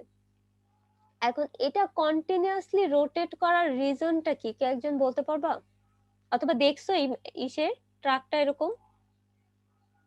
যাতে জমে না যায় কনক্রিটটা ভিতরে। এক্স্যাক্টলি, আমাদের হার্ড যাতে না হয়ে যায়, ইনস্ট্যান্ট যাতে হার্ড না হয়ে যায় এই কারণে হলো আমরা কন্টিনিউয়াসলি রোটেট করতেছি যাতে মিক্সিংটা কন্টিনিউয়াস প্রসেসে থাকে। আর এখানে দেখো আমাদের যে ট্রাকটা থাকে সেটার ক্যাপাসিটিটা হলো আমাদের 200 থেকে 220 সিএফটি পর্যন্ত আছে এবং এটাকে আমরা বলি হলো রেডি মিক্স কনক্রিটটা ক্যারি করে। এই যে ড্রামটা আছে এটা already ready mix concrete carry করে নিয়ে আসতেছে। আর এটার ক্যাপাসিটি দেওয়া আছে এবং পার আওয়ারেও হলো সার্টেনলি আমার 8 আওয়ার্স ওয়ার্কিং ডে যদি হয় তাহলে আমাদের এই ট্রাক থেকে টোটাল দেখা যাচ্ছে 1600 সিএফটির মতো আমরা কনক্রিট প্রোডিউস করতে পারি।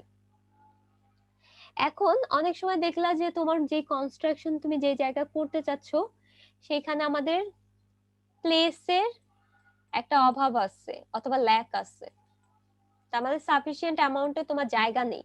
এখানে দেখো এই যে কনস্ট্রাকশন হচ্ছে এখানে সাফিসিয়েন্ট অ্যামাউন্টে হয়তো তোমার জায়গা ছিল, দ্যাটস ওয়াই তুমি এই মিক্সিং মেশিনটা প্লেস করতে পারছো। বাট অনেক ক্ষেত্রে দেখা যাচ্ছে যে কনজেস্টেড এরিয়াতে তোমার সাফিসিয়েন্ট অ্যামাউন্টে জায়গা যদি না থাকে তাহলে তুমি কনক্রিটটা কিভাবে প্রডিউস করবা?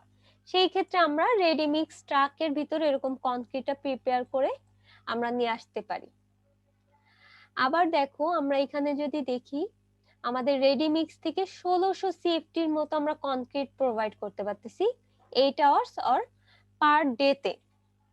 সিমিলারলি দেখো আমাদের মিক্সিং মেশিন থেকে ম্যাক্সিমাম আমরা 1200-র মতো কনক্রিট প্রডিউস করতে চাচ্ছি।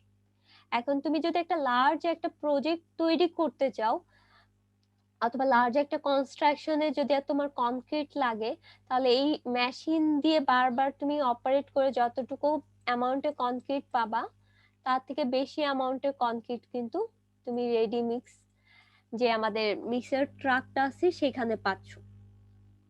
তাহলে আমাদের কনক্রিটের অ্যামাউন্ট যদি খুব বেশি লাগে অথবা কনস্ট্রাকশন কাজটা যদি খুব বেশি বড় হয় তাহলে আমরা সেই ক্ষেত্রে এটা করতে পারি।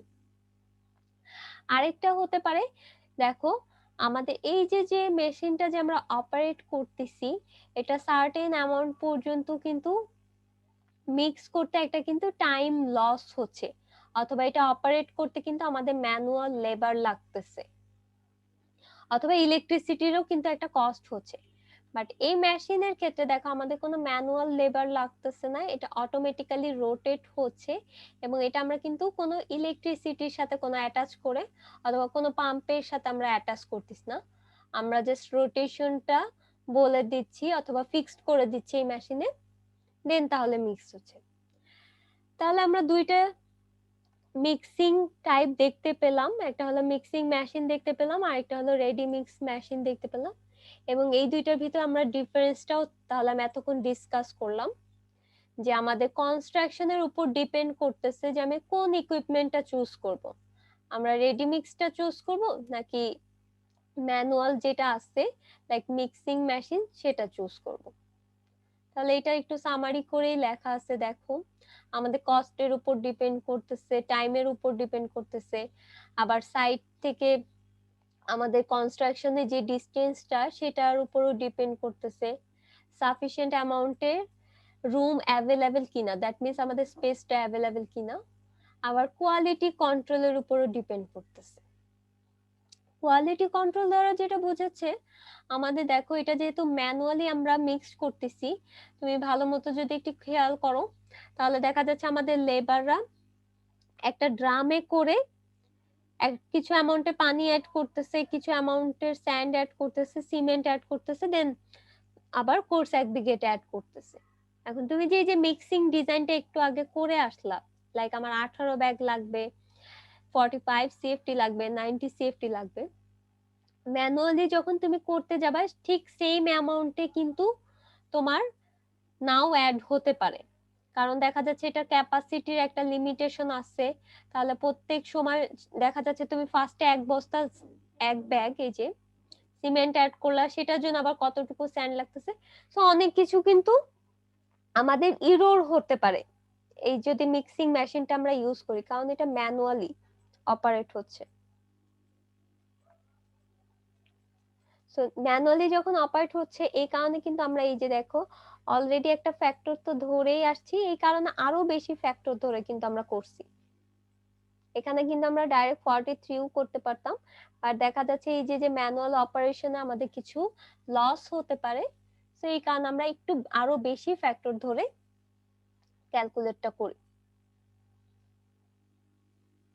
সো এটা থেকে আমাদের কোয়ালিটিটাও কিন্তু কন্ট্রোল হচ্ছে, যদি আমাদের হাই কোয়ালিটির কন্ট্রোল অথবা এমন তুমি একটা কনস্ট্রাকশন করলা যেটা দেখা যাচ্ছে 100 তলা বিল্ডিং, সো 100 তলা বিল্ডিং এ তোমার কিন্তু কোয়ালিটিটা হাই কোয়ালিটি এনশিওর করতে হবে, আদারওয়াইজ হাই কোয়ালিটি যদি তুমি ইনশিওর না করো তুমি কনস্ট্রাকশন করলা এটা কলাপস হয়ে যাবে কিন্তু অথবা ফেল করে যাবে।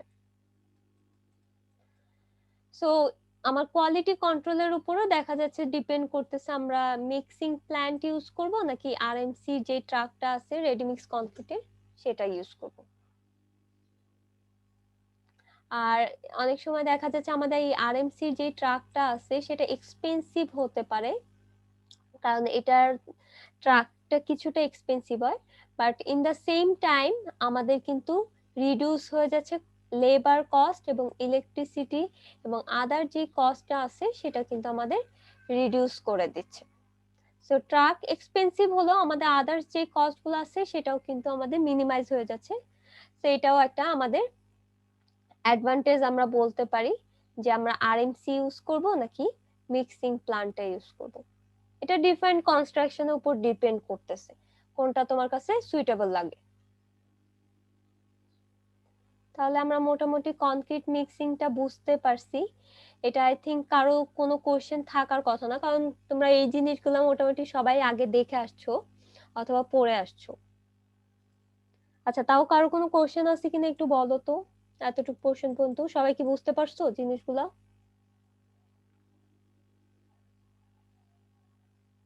জি মিস। আচ্ছা, তাহলে আমি তোমাদের একটু ব্রেক দিচ্ছি। এরপরে আমরা যেটা শুরু করব, আমরা হলো বিল্ডিং ফিনিশেস এবং বিল্ডিং সার্ভিসেস শুরু করব। তার মানে আমি তোমাদের 5 মিনিটস এর মতো ব্রেক দিচ্ছি, দেন তারপর আমি একটু স্টার্ট করতেছি। জি মিস।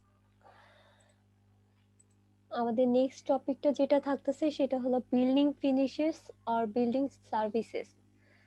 তার মানে আমাদের এই যে ডিটেইলস অফ কনস্ট্রাকশনে তুমি এতক্ষণ কি দেখলা, আমাদের কি কি ম্যাটেরিয়াল ইউজ হচ্ছে একটা কনস্ট্রাকশন সাইটে, এবং আমরা সেই ম্যাটেরিয়ালটা কত অ্যামাউন্টে অথবা কতটুকু পোর্শনে আমরা অ্যাড করা লাগতে পারে সেটা দেখছো। এখন তুমি একটা বিল্ডিং যখন কনস্ট্রাকশন করে দিলা, করার পরে সেটা আমাদের কি ধরে নাও যে এটা একটা বিল্ডিং তুমি করলা, এখন এই বিল্ডিংটা তুমি কি দিয়ে তৈরি করতেছো, এই ওয়াল গুলা কি দিয়ে তৈরি করতেছো, ব্রিক দিয়ে তৈরি করতেছো।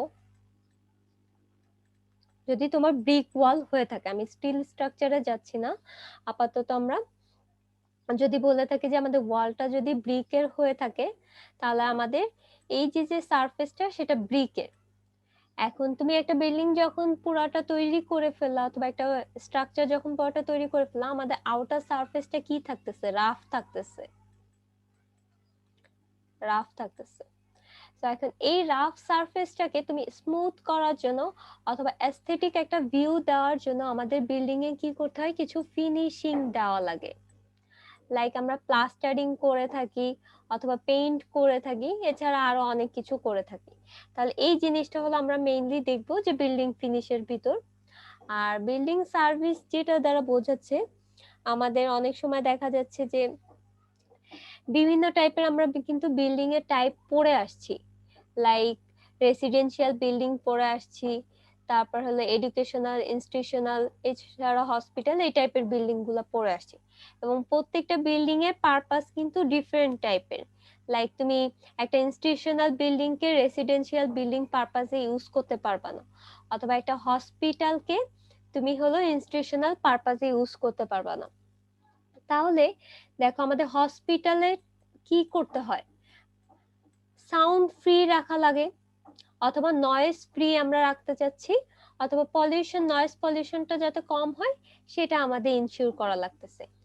আবার অনেক সময় দেখবা যে তোমাদের শীত প্রধান দেশে লাইক কানাডা অথবা আমাদের যে দেশগুলোতে খুব বেশি গরম পড়ে, তাহলে আমার বিল্ডিং এর ভিতর এমন কোন সার্ভিস আমাদের প্রোভাইড করে দিতে হবে যেখানে আমাদের টেম্পারেচারটা কন্ট্রোল করতে পারি আমরা। এছাড়া আমরা নয়েজ কন্ট্রোল করতে পারি, আরো অনেক কিছু কন্ট্রোল করতে পারি। সো এক্সট্রা যে ফ্যাসিলিটিস গুলা লাইক টেম্পারেচার অথবা নয়েজ কন্ট্রোল করার জন্য আমরা যে সার্ভিস গুলা প্রোভাইড করে থাকি সেটাকে আমরা বলতেছি বিল্ডিং সার্ভিস। এছাড়া আরো অনেক সার্ভিস আমরা প্রোভাইড করতে পারি, লাইক আমরা বিল্ডিং এ কি করি, এটা দেখা যাচ্ছে যে এর পরের চ্যাপ্টারটাতে দেখবা যে তোমরা প্লাম্বিং জিনিসটা পড়বা, এটা আজকে দেখাবো না। সো বিল্ডিং সার্ভিসের ভিতর আজকে আমরা যেটা দেখবো সেটা হলো কিভাবে টেম্পারেচার অথবা থার্মাল ইনসুলেটর আমরা ইউজ করতে পারি, অথবা কিভাবে নয়েজ কন্ট্রোলটা করতে পারি সেটা একটু দেখবো বিল্ডিং সার্ভিসে। আর বিল্ডিং ফিনিশের ভিতর আমরা যেটা দেখবো, আমাদের বিল্ডিং কনস্ট্রাকশন করা হয়ে গেলে অথবা একটা স্ট্রাকচার কনস্ট্রাকশন করা হয়ে গেলে এটা এক্সটেরিয়র সাইডটা যাতে আমরা ফুল এনভায়রনমেন্টাল কন্টাক্টে না রেখে আমরা যদি পেইন্ট করে দিই অথবা প্লাস্টারিং করি, এই জিনিসগুলো হলো আমরা ফিনিশের ভিতর করব। এটা আমরা এক্সটেরিয়র পোর্শনেও করতে পারি, আবার ভিতরে ইন্টেরিয়র পোর্শনেও কিন্তু করতে পারি।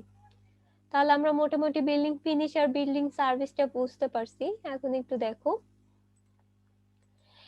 মেইনলি আমরা এই যে ফিনিশিংটা করে থাকি, আমাদের একটা স্ট্রাকচার কমপ্লিট হয়ে যাওয়ার পর ফাইনাল যে ফিনিশটা কোথায় করি, আমরা ওয়ালে করতে পারি, সিলিং এ করতে পারি, এছাড়া আমাদের মেটাল ওয়ার্ক থাকতে পারে, এখানে অনেক কিছু কাজ করতে পারি একদম ফাইনাল ফিনিশের জন্য। এখন এই যে তুমি কাজগুলা করতেছো, এটা হলো আমরা মেইনলি দুইটা পারপাসে করি, একটা for protection and for decorative purpose. So decorative পারপাসটা হলো তোমার অ্যাস্থেটিক ভিউ দিবে, যে তুমি কালারটা কি কালার করতে চাচ্ছ, হোয়াইট করতে চাচ্ছ নাকি আমাদের ব্লু করতে চাচ্ছ, এটার উপর ডিপেন্ড করতেছে।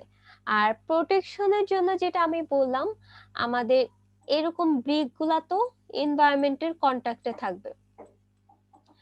এনভায়রনমেন্টের কন্টাক্টে ডাইরেক্ট তুমি যদি এক্সপোজড আকারে রেখে দাও, আমার এটা হয় অনেক সময় করোশন হতে পারে, অথবা ওয়াটার রেইনি সিজনের সময় ওয়াটার অ্যাবজর্পশন হতে পারে।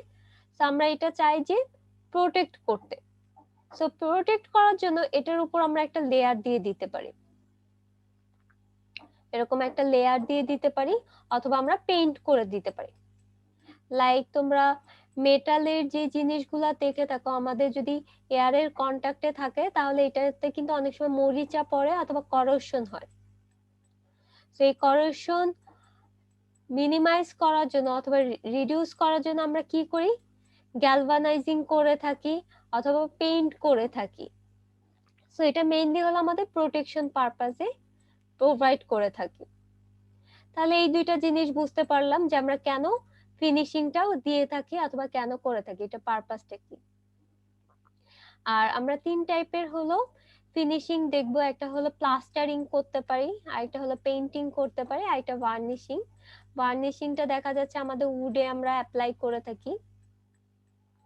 তুমি কাঠের কোনো আসবাবপত্র অথবা ফার্নিচার নিয়ে আসলে সেটার উপর আমরা একটা লেয়ার অথবা একটা কোটিং দিয়ে থাকি, এটাকে আমরা ভার্নিশ বলে থাকি। এখন ফার্স্টে যদি আসি প্লাস্টারিং এ, প্লাস্টারিং জিনিসটা কি সেটা একটু আমাদের ফার্স্টে দেখো। সেটা হলো একটা থিন লেয়ার, যে থিন লেয়ারটা আমরা অ্যাপ্লাই করতেছি হলো আমাদের ওয়ালে অথবা সিলিং এ। সিলিং এ যে সারফেস গুলো আছে সেই সারফেসে হলো আমরা অ্যাপ্লাই করতেছি। দ্যাট মিন্স তুমি যখন অ্যাপ্লাই করবা তখন হলো একটা কোটিং দিবে। সো এই সারফেসিংটাকে অথবা এই কোটিং প্রোভাইডের ফুল টার্মটাকে আমরা বলি হলো প্লাস্টারিং। এখন এটা কেন করা হয়, আমাদের স্ট্রাকচারটাকে স্মুথ করার জন্য অথবা একটা ইভেন ফিনিশড দেওয়ার জন্য আমরা করে থাকি। আর অনেক সময় দেখা যাচ্ছে যে আমাদের অ্যাটমসফেরিক যে ইনফ্লুয়েন্সটা আছে সেটা থেকে প্রোটেক্ট করার জন্য। এছাড়া আরো অনেক পারপাস আছে, লাইক হলো আমাদের ড্যাম্পনেস রিমুভ করার জন্য অথবা সাউন্ড কন্ট্রোলের জন্য। ওই জিনিসগুলোতে আপাতত যাচ্ছি না। মেইন দুইটা টার্গেট হলো আমাদের সারফেস প্রোভাইড করতেছে একটা স্মুথ, আর হলো প্রোটেকশন দিচ্ছে। এখন দেখো আমাদের এই যে যখন আমরা প্লাস্টারিং করব সেটার কিন্তু কিছু রিকোয়ারমেন্ট আছে। এটা ফার্স্ট রিকোয়ারমেন্টটা হলো আমরা এমন কোনো ম্যাটেরিয়াল ইউজ করব না যেটা কারণে আমাদের ক্লাইমেটিক চেঞ্জে একটা ভ্যারিয়েশন আনতে পারে। তার মানে হলো আমাদের কেমিক্যাল কোনো রিয়াকশন যাতে না হয় অথবা এনভায়রনমেন্টাল কোনো রিয়াকশন যাতে না হয় সেটা কিন্তু ইনশিওর করতে হবে। এরপরে দেখা যাচ্ছে যে কোনো কনস্ট্রাকশন আমরা কি করি, ইকোনমিক্যাল জিনিসটা চিন্তা করি। তুমি একটা বিল্ডিং করলা, সেখানে দেখা যাচ্ছে প্লাস্টারিং এ খুব বেশি খরচ করে ফেলা, তাহলে তো হবে না। সো আমাদের ইকোনমিক্যাল এবং চিপ যাতে হয়, খুব বেশি হাই প্রাইসিং অথবা এক্সপেন্সিভ যাতে না হয় সেটা রাখতে হবে। এর থেকে সবচেয়ে ইম্পর্টেন্ট যেটা হলো ফার্স্ট যে জিনিসটা, এটা হার্ড এবং ডিউরেবল হতে হবে। কারণ তুমি প্লাস্টারিং আজকে করলা, কালকে দেখা যাচ্ছে প্লাস্টারিংটা খুলে খুলে পড়ে গেল অথবা প্লাস্টারটা থাকলো না ওয়ালে, তাহলে তো আর হলো না, তোমাদের কস্টও বেড়ে যাচ্ছে আবার ডিউরেবিলিটিও থাকতেছে না। সেইটা হলো ফার্স্ট আমাদের ইনশিওর করতে হবে। আর তুমি এমন ভাবে প্লাস্টারিংটা করবা যেটা কিনা আমাদের সব ওয়েদারের কন্ডিশনে সাস্টেইন করতে পারে। লাইক তুমি একটা প্লাস্টারিং করলা, আজকে বৃষ্টি হলো, বৃষ্টিতে সব প্লাস্টারিং ধুয়ে চলে গেল, এরকম ভাবে কোনো প্লাস্টারিং করা যাবে না। দ্যাট মিন্স এটাও কিন্তু ইন্ডিকেট করতেছে আমাদের ডিউরেবিলিটিটা। আবার অনেক সময় দেখা যাচ্ছে যে যে কান্ট্রি গুলাতে আমাদের টেম্পারেচার অনেক বেশি, মানে গরম প্রধান যেই দেশগুলো আছে সেখানে দেখা যাচ্ছে আমাদের আউটার সারফেসে অনেক বেশি হিট আসতেছে। সো তোমার অনেক সময় দেখা যাচ্ছে যে হিটিং এর কারণে ক্র্যাক ফর্ম করে যায়।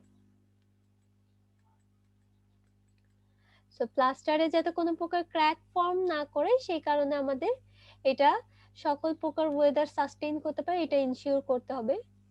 এরপরে আরেকটা জিনিস, তুমি প্লাস্টারিংটা মেইনলি আমাদের কেন করা হচ্ছে, একটা ইভেন স্মুথ সারফেস দিচ্ছি, বাট তুমি প্লাস্টারিং করলা দেখা যাচ্ছে আমাদের মাঝে মাঝে কোনো ফাঁকা জায়গা অথবা পোর থেকে যাচ্ছে। সো সেই পোরের ভিতর কিন্তু আমাদের ময়েশ্চার পেনিট্রেট হতে পারে, আর ময়েশ্চার যখন পেনিট্রেট হবে তখন আমাদের ব্রিক গুলা কিন্তু উইক হয়ে যাবে, কারণ এটা অ্যাবজর্পশন করে নিবে। ব্রিক যেটা আছে সেটা হলো পানি অ্যাবজর্ব করে নিবে, এবং ব্রিকে তুমি টেস্ট গুলো করে থাকার কথা, লাইক অ্যাবজর্পশন টেস্ট তোমরা করছো মনে হয় স্ট্রেংথ ম্যাটেরিয়ালসে। একটা সাফিসিয়েন্ট অ্যামাউন্টে আমাদের পানি অ্যাবজর্ব করে থাকে ব্রিক। সো আমি প্লাস্টারিংটা মেইনলি কেন করতেছি, আমাদের এই যে প্রোটেকশনের জন্য। বাট তোমার যদি এই পানিটা যদি ব্রিকে এসে আমাদের উইক করে দেয় স্ট্রেনটাকে, তাহলে তো এটা মেইন যে পারপাসটা সেটাই তো ইনশিওর হলো না। তো এমন ভাবে আমাদের প্লাস্টারিং করতে হবে যাতে কোনো প্রকারের ভয়েড অথবা পোর না থাকে, অথবা ময়েশ্চার পেনিট্রেট যাতে না হতে পারে। আর এরপরে যেটা সেটা হলো আমাদের ওয়ার্কাবিলিটি ইনশিওর করবে। এখন তাহলে আমরা এই যে যে প্লাস্টারিং করলাম, এই প্লাস্টারিং এর রিকোয়ারমেন্ট যখন ফুলফিল হবে তখন আমাদের কনস্ট্রাকশনের উপর ডিপেন্ড করতেছে আমরা কোথায় কোন প্লাস্টারিংটা করব। তার মানে আমরা ক্লাসিফিকেশনে এখন চলে আসতেছি। এখানে দেখো ডিফারেন্ট টাইপের প্লাস্টার আছে, like lime plaster, cement plaster, gypsum plaster, mosaic, stucco plaster. এখন আমাকে একটু বলো এই প্লাস্টারের গুলার ভিতর আমরা কোন প্লাস্টারটা বেশি ইউজ করি, কি মনে হয়? Lime plaster. Lime plaster, cement plaster ma'am. Cement plaster.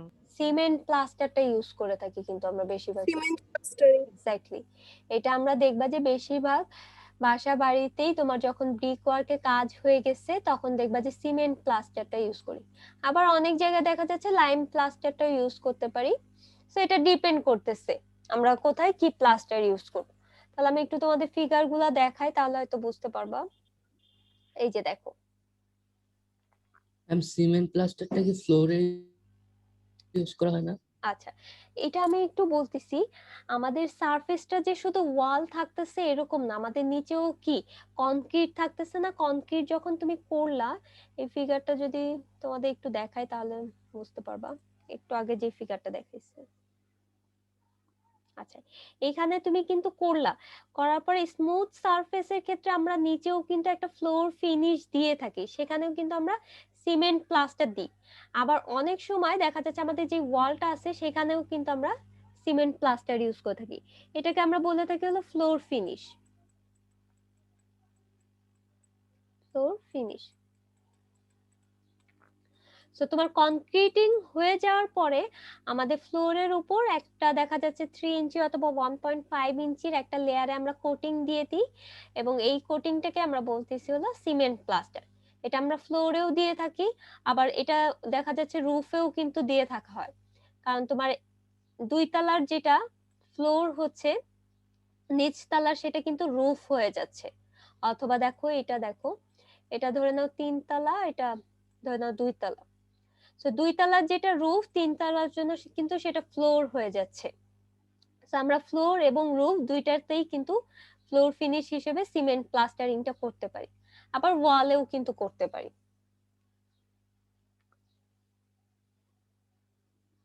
আচ্ছা তাহলে আমি তোমাদের ফিগারটা একটু দেখাচ্ছিলাম। এই যে দেখো আমাদের ওয়ালে এরকম আউটার সারফেস দিয়ে ফার্স্ট আমরা ব্রিক ওয়ালটা তৈরি করে নিয়েছিলাম, দেন তারপর আমরা ইকুইপমেন্ট দিয়ে একটা স্মুথ সারফেস প্রোভাইড করে দিচ্ছি সিমেন্ট প্লাস্টারিং। আর লাইম প্লাস্টারিংটা হলো আমরা প্লাস্টারিং ম্যাটেরিয়ালে যদি লাইম ইউজ করি তাহলে আমরা ওইটাকে বলি হলো লাইম প্লাস্টার। তার মানে হলো যদি চুন ইউজ করি, ক্যালসিয়াম অক্সাইড যদি ইউজ করি, তাহলে এটাকে আমরা বলতেছি লাইম প্লাস্টার, এবং এটা একটা কিন্তু হোয়াইটিশ সারফেস প্রোভাইড করতেছে। এটাও আমরা ওয়ালে ইউজ করতে পারি। এরপরে দেখো মাড প্লাস্টারটা দেখা যাচ্ছে বিভিন্ন গ্রামের বাড়িতে যেই বাসাগুলো আছে, মাটির যে ঘরগুলো আছে, সেটা দেখবে আমাদের মাড অথবা কাদা দিয়ে হলো একটা লেয়ার তৈরি করা হয়। তো তুমি বাড়িটা করার পরে কাদার একটা প্রলেপ দিয়ে দিচ্ছ অথবা লেয়ার দিয়ে দিচ্ছ, এটাকে আমরা তখন বলি হলো মাড প্লাস্টার। এটা গ্রামের বাড়িতে দেখা যায় অনেক সময়। আবার অনেক সময় দেখা যাচ্ছে অ্যাস্থেটিক ভিউ এর কারণে আমরা মাড প্লাস্টারিংটা করে থাকি। বাট ইন জেনারেল কেসে বেশিরভাগ গ্রামের বাড়িতে যে ঘরগুলো আছে দেখবা যে মাসে 1 মাস পরে অথবা 2 মাস পরে অনেক সময় মাটির একটা লেয়ার আমরা দিয়ে দিই ঘরে অথবা স্ট্রাকচারটার উপর। এরপর আরেকটা দেখো স্টুকো প্লাস্টারিং। এটা দেখা যাচ্ছে আমাদের সারফেসটা কিন্তু ওরকম ভাবে স্মুথ সারফেস দিচ্ছে না। তার মানে হলো একটু আগে আমি যে ফিগারটা করছিলাম, এই যে দেখো, এই যে এরকম ভাবে আমাদের একটা ইকুইপমেন্ট থাকে, এই ইকুইপমেন্টের ভিতর আমরা সিমেন্ট অথবা লাইম অ্যাড করে, তার মানে হলো এটার ভিতর মর্টার থাকতেছে। মর্টারটা কি সেটা আমি একটু পরে বলতেছি। সো মর্টার একটা পাইপের ভিতর আমরা প্লেস করার পর এটা হাই প্রেসারে কোনো একটা ওয়ালে অথবা সারফেসে আমরা যদি প্রোভাইড করে থাকি, তখন ওইটাকে বলা হয় হলো গ্রাউটিং। তোমাদেরকে গ্রাউটিং টার্মটা হয়তো আমি আগেও বলছিলাম। তো এই গ্রাউটিং অনেক সময় করার ক্ষেত্রে দেখা যাচ্ছে আমাদের সারফেসটা কিন্তু ওরকম স্মুথ নাও থাকতে পারে। সো ওই টাইপের প্লাস্টারকে আমরা বলতেছি হলো স্টুকো প্লাস্টার। এই স্টুকো প্লাস্টারটা আমাদের সারফেসটা হলো অ্যাস্থেটিক পারপাসে আমরা ইউজ করে থাকি। দেখো এটা কিন্তু একটা এস্থেটিক ভিউ দিচ্ছে। অনেক সময় অনেকে প্রিফার করে যে আমাদের ওয়াল সারফেসটা একটু রাফ থাকুক, এটা দেখা যাচ্ছে দেখতে অনেক ভালো লাগতে পারে। সো সেই ক্ষেত্রে আমরা এরকম টাইপের প্লাস্টারিং করে থাকি। এটা মেইনলি অ্যাস্থেটিক পারপাসে ইউজ হতে পারে। বাট এটার পিছে কিন্তু আমাদের ওয়াল আছে, ওয়ালের উপরে কিন্তু আমরা এটা করতেছি। এরপরে দেখো মোজাইক প্লাস্টারিং। আমরা অনেক সময় দেখা যাচ্ছে স্টেয়ার কেসে অথবা ফ্লোরে যেটা আছে আমরা মোজাইক ইউজ করতে পারি। এই টাইপের প্লাস্টারিংটাকে বলা হলো মোজাইক প্লাস্টারিং। আবার অনেক সময় টাইলস ইউজ করে কিন্তু অনেকে।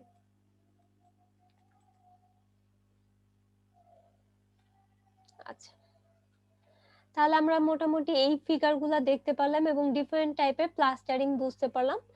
সো আমাদের কনস্ট্রাকশনের উপর ডিপেন্ড করেও অনেক সময় কোন টাইপের প্লাস্টারিং প্রয়োজন অথবা কোনটা আমরা প্রিফার করি সেটা আমরা ইউজ করতে পারি। এবং আমরা লাইম প্লাস্টারও ইউজ করতে পারি, আবার সিমেন্ট প্লাস্টারও ইউজ করতে পারি, অথবা আরো যে আদার্স যে প্লাস্টার গুলো আছে। বাট লাইম আর সিমেন্ট প্লাস্টারের ভিতর দেখা যাচ্ছে আমাদের যে সিমেন্ট প্লাস্টার যেটা আছে সেটার স্ট্রেনটা বেশি compare to lime plaster. So একটা কনস্ট্রাকশনে দেখলা যে তোমার যেখানে স্ট্রেনটা বেশি মেইনটেইন করা লাগবে, সেখানে যদি তুমি লাইম প্লাস্টারিং করো তাহলে কিন্তু হবে না। সো আমাদের অনেক কিছু চিন্তা ভাবনা করে দেখতে হবে যে কোন প্লাস্টারিংটা কোন কনস্ট্রাকশনের জন্য সুইটেবল। এখন দেখো আমি এতক্ষণ যেটা বললাম, এই যে আমরা প্লাস্টারিং করতেছি কি একটা থিন লেয়ার প্রোভাইড করতেছি, তাহলে তুমি যে ম্যাটেরিয়াল দিয়ে থিন লেয়ারটা প্রোভাইড করতেছো সেটাকে আমরা বলতেছি হলো মর্টার। তাহলে আমাদের প্লাস্টারিং এ যে ম্যাটেরিয়ালটা মেইনলি ইউজ করতেছি সেটাকে আমরা নাম দিচ্ছি হলো মর্টার। এবং মর্টারের ক্ষেত্রে দেখা যাচ্ছে যে আমাদের কোনো প্রকারের কোর্স অ্যাগ্রিগেট থাকবে না, কোর্স অ্যাগ্রিগেটটা থাকতেছে না। তাহলে একটু আগে আমরা সিমেন্টের এই যে জিনিসটা দেখে আসলাম, সিমেন্ট মানে কনক্রিটের যে জিনিসটা দেখলাম, সিমেন্ট, ফাইন অ্যাগ্রিগেট আর কোর্স অ্যাগ্রিগেট। তাহলে এই মিক্সচারে যদি তুমি কোর্স অ্যাগ্রিগেটটা না অ্যাড করে থাকো, তাহলে আমাদের যে মিক্সিংটা পাচ্ছো অথবা যে ভলিউমেট্রিক মিক্সিংটা পাচ্ছো সেটাকে আমরা বলি হলো মর্টার। এবং মর্টারটা হলো মেইনলি আমাদের বাইন্ড করতে হেল্প করতেছে, লাইক হলো ব্রিক অথবা স্টোন। তুমি যখন দুইটা ব্রিক অথবা দুইটা স্টোন যখন একসাথে কন্টাক্টে নিয়ে আসতেছো তখন কি এটা অ্যাটাচ করতে হবে, এই অ্যাটাচটা আমরা করে থাকি হলো মর্টার দিয়ে। লাইক এই ফিগারটা দেখো, এই যে এখানে একটা ব্রিক আছে, নিচে একটা ব্রিক আছে, সো এর মাঝখানে আমরা কি করতেছি, মর্টার দিয়ে দিচ্ছি, তার মানে একটা বন্ডিং ক্রিয়েট করতেছে। সিমিলারলি এখানে একটা ব্রিক আছে, এখানে আরেকটা ব্রিক আছে, এই ব্রিকের মাঝখানে আমরা মর্টার প্রোভাইড করে দিচ্ছি। তাহলে এটা হলো আমাদের মেইনলি বাইন্ডিং এ হেল্প করতেছে, অথবা আমাদের প্লাস্টারিং এ আমরা ইউজ করে থাকি এটা। আর এই মিক্সিং এ দেখা যাচ্ছে আমাদের এই যে রেজিস্টিং করার জন্য ওয়েদার রেজিস্টিং এ আমরা প্লাস্টারিং হিসেবে ইউজ করতে পারি। তাহলে মেইনলি মর্টারের ফাংশনটা হলো বাইন্ডিং প্রপার্টিজ শো করতেছে, অথবা আমাদের ওয়েদার প্রোটেস্টিং এর জন্য অথবা প্রোটেক্টের জন্য একটা লেয়ার প্রোভাইড করে দিচ্ছে। আর এই যে একটু আগে কিন্তু আমি গ্রাউটিং এর কথাটা তোমাদের বললাম। তো আমাদের যে পাইপটা ছিল, এই পাইপের ভিতর আমি যদি মর্টার অ্যাড করে হাই প্রেসারে কোনো একটা সারফেসে প্রোভাইড করি, সেই প্রসেসটাকে বলা হয় হলো গ্রাউটিং। তাহলে অনেক সময় কিন্তু তোমাদের কোশ্চেন করা হয় যে হোয়াট ইজ গ্রাউটিং, তাহলে এটা কিন্তু বলতে পারা লাগবে। এবং যখন আমরা অ্যাপ্লাই করতেছি, এটা কিন্তু হাই প্রেসারে অ্যাপ্লাই করা লাগে, তখন এটা জেট হিসেবে কাজ করে। হাই প্রেসারে তুমি যখন অ্যাপ্লাই করতেছো, তখন এটা জেট হিসেবে কাজ করে আমাদের সারফেসে একটা প্লাস্টারিং হয়ে যাচ্ছে অথবা ফিনিশিং দিয়ে দিচ্ছে। এরপরে দেখো আমাদের মর্টার কিভাবে আমরা প্রিপেয়ার করতে পারি। তোমরা কনক্রিট যেভাবে প্রিপেয়ার করতেছো, ঠিক সেম ভাবে আমরা মর্টারটা প্রিপেয়ার করব, বাট এখানে কোর্স অ্যাগ্রিগেটটা আর অ্যাড করতেছি না। তার মানে ফার্স্ট আমাদের স্যান্ড নিতে হবে আর সিমেন্ট নিতে হবে একটা হুইল ব্যারোতে, এরপরে ভালো মতো মিক্স করতে হবে, ইভেনলি ডিস্ট্রিবিউট যাতে হয়। এরপরে যেটা আমাদের করতে হবে, আমাদের ওয়াটার অ্যাড করতে হবে। আবার অনেক সময় আমরা প্লাস্টিসাইজার অ্যাড করে থাকি, যেটা কিনা অ্যাডমিক্সচার হিসেবে কাজ করতেছে।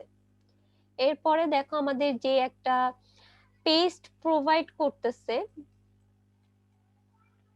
এই পেস্টটাকে আমরা বলি হলো মর্টার। দেন তারপরে আমরা যে কোনো সারফেসে ইউজ করতে পারি অথবা ওয়ালে ইউজ করতে পারি, দুইটা ব্রিকের ভিতর। তারপরে দেখো মর্টারের টাইপ আর প্লাস্টারিং এর টাইপ কিন্তু দুইটা সেম। এখানে দেখো আমরা প্লাস্টারিং এর জন্য যদি লাইম মর্টার ইউজ করি, তাহলে সেটা হয়ে যাচ্ছে হলো লাইম প্লাস্টারিং। আমরা সিমেন্ট প্লাস্টারিং এ যদি সিমেন্ট মর্টার ইউজ করি, তখন হয়ে যাচ্ছে হলো সিমেন্ট প্লাস্টারিং। আমরা হলো জিপসাম মর্টারে যদি মানে জিপসাম প্লাস্টারে যদি জিপসাম মর্টার ইউজ করি, তখন ওইটা হয়ে যাচ্ছে জিপসাম প্লাস্টারিং। সিমিলারলি মাড মর্টার কেও সেম হবে, মাড প্লাস্টারিং এ যদি আমরা মাড মর্টার ইউজ করি, তখন এটাকে হয়ে যাচ্ছে মাড প্লাস্টারিং। এই কারণে মর্টার আর প্লাস্টারিংটা কিছু সিমিলার। আমরা প্লাস্টারিং হলো সারফেসে প্রোভাইড করে দিচ্ছি, এই প্রসেসটাকে বলতেছি হলো প্লাস্টারিং, আর যে ম্যাটেরিয়াল ইউজ করতেছি সেটাকে আমরা নাম দিচ্ছি মর্টার। এখানে দেখো সিমেন্ট মর্টারে কি বলছে, আমরা সিমেন্ট অ্যাড করতেছি আর স্যান্ড অ্যাড করতেছি। তাহলে এটা মর্টারের ক্ষেত্রেও কিন্তু আমাদের একটা রেশিও মেইনটেইন করা হয়, মিক্স রেশিও। তাহলে 1:4 অথবা 1:3 হতে পারে। সো ফার্স্টে যে রেশিওটা সেটা সিমেন্ট, আর সেকেন্ড যেটা আসছে সেটা হলো আমাদের স্যান্ড অথবা ফাইন অ্যাগ্রিগেট। এটাও পরীক্ষা অনেক সময় জিজ্ঞেস করা হয় যে মর্টারের রেশিওটা আমরা কত রাখি। যদি তুমি 1:4 রাখো, তাহলে ফার্স্ট রেশিওটা সিমেন্ট ইন্ডিকেট করতেছে, আর সেকেন্ড রেশিওটা আমাদের ফাইন অ্যাগ্রিগেট ইন্ডিকেট করতেছে। আর এটা রেঞ্জটা দেখো, এই যে ফাইন অ্যাগ্রিগেট এটা আমাদের 2 থেকে 8 পর্যন্ত ভ্যারি করতে পারে। আর এরপরে দেখো মাড মর্টারে আমরা কি ইউজ করতে পারি, আমরা ক্লে টাইপের সয়েল ইউজ করতে পারি। এবং আমাদের এখানে দেখা যাচ্ছে আমরা সিমেন্টটা আর অ্যাড করতেছি না, তার মানে হলো আমাদের ক্লে সয়েলের ভিতর যদি তুমি ওয়াটারটা অ্যাড করো একটা সার্টেন রেশিওতে, তখন সেটা হয়ে যাচ্ছে হলো মাড মর্টার। এবং এটা দেখা যাচ্ছে রুরাল এরিয়াসে আমাদের যে অর্ডিনারি বিল্ডিং আছে অথবা গ্রামের যে বাড়িগুলো আছে সেগুলোতে আমরা মাড মর্টার ইউজ করতে পারি। এটা কম্পারেটিভলি কিন্তু উইক, কারণ ক্লে সয়েলের আমাদের বাইন্ডিং প্রপার্টিজ থাকলেও স্ট্রেংথ ক্যারিং প্রপার্টিজটা খুবই কম compare to cement or lime. That's why এটা বলা হয়েছে যে আমার স্ট্রেনটা একটু কম। এরপরে কি আছে, লাইম মর্টারটা একটু দেখো। আমরা লাইম ইউজ করব। লাইমের সাথে আমরা কি অ্যাড করতেছি, লাইমটা হলো এখানে বাইন্ডিং ম্যাটেরিয়াল। আর তাহলে ইনার্ট ম্যাটেরিয়াল হিসেবে আমরা কি অ্যাড করতে পারি, স্যান্ড অ্যাড করতে পারি অথবা সুরকি অ্যাড করতে পারি। সেম টাইপের এই দুটো ইনার্ট ম্যাটেরিয়াল হিসেবে কাজ করবে, এবং এটাও একটা সার্টেন রেশিও মেইনটেইন করে কিন্তু আমাদের মিক্সড করতে হয়। লাইক 1:3 হতে পারে অথবা 1:4 হতে পারে, এরকম রেশিও আছে। আর আমরা এটা কনস্ট্রাকশন যে কাজগুলো আছে সেখানে আমরা ইউজ করতে পারি, like above ground water level. আর একটু আগে আমি তোমাদের বললাম যে আমাদের সিমেন্ট প্লাস্টারের স্ট্রেনটা বেশি কম্পেয়ার টু লাইম প্লাস্টার অথবা লাইম মর্টারে। তাহলে আমরা মর্টারের টাইপ গুলা দেখতে পেলাম। আর এখানে হলো কিছু টুল দেওয়া আছে, দেখো আমাদের একটা ট্রোয়েল লাগতে পারে এবং একটা ফ্লোটেড ট্রোয়েল, একটা প্লাম বব আমাদের লাগে, আর একটা রুলার লাগে, আর স্পিরিট লেভেল লাগে, আর ফ্লোট রুলার লাগে। সেই জিনিসগুলা দিয়ে হলো আমরা মেইনলি প্লাস্টারিংটা করি। একটু যদি এখানে ফিগারটা মনে হয় দেওয়া নেই, এই যে এটা দিয়ে হলো আমাদের মিক্সিং করতে হেল্প করা হয়। আর এটা হলো আমরা সারফেসে অ্যাপ্লাই করে থাকি, এই ফিগারটা দেখলে বুঝবা। এই যে এটা হলো আমাদের সারফেসে অ্যাপ্লাই করতে হেল্প করতেছে, আর এটা হলো আমাদের রুলার হিসেবে কাজ করতেছে, ফ্লোটিং রুলার। তাহলে এভাবে আমরা হলো প্লাস্টারিং করে থাকি। আর প্লাস্টারিং এ কিছু ডিফেক্ট দেখা দিতে পারে, লাইক ক্র্যাক ফর্ম হতে পারে, ব্লিস্টারিং হতে পারে। ব্লিস্টারিং দ্বারা বোঝাচ্ছে যে আমাদের প্লাস্টারটা একদম খুলে পড়ে যাবে, লাইক বৃষ্টি হলো, তুমি প্লাস্টারিং করলা, খুলে পড়ে গেল, এইটাই আমাদের ডিফেক্ট কে বলতেছি হলো আমরা ব্লিস্টারিং। আর ইনফ্লুরেন্স হতে পারে, আনইভেন সারফেস হতে পারে, কারণ অনেক সময় হিটিং এর কারণে দেখা যাচ্ছে শ্রিঙ্ক হয়ে যায়, আমাদের সারফেসটা আনইভেন হতে পারে। এখন আমাকে একটু কেউ একজন বলো তো ইনফ্লুরেন্স কি, অথবা ইনফ্লুয়েন্স ডিফেক্ট দ্বারা কি বোঝাচ্ছে, এই টার্মটা পড়ে আসার কথা। ব্রিকে নোনা ধরার কারণে আর কি, যে Approximation. ওয়ালটা খুলে আসে। ওয়াল খুলে আসে না, কিছুটা হইছে। আমাদের দেখা যাচ্ছে যে ব্রিকের, সাদা সাদা একটা হ্যাঁ আস্তরণ পড়ে ম্যাম। এক্স্যাক্টলি, আমাদের সল্ট ডিপোজিশন হয়, সল্ট ডিপোজিশন হয় অথবা ম্যাটেরিয়ালের ডিপোজিশন হয়। একটু ওয়েট করো, আমি একটু অফ করে নিই।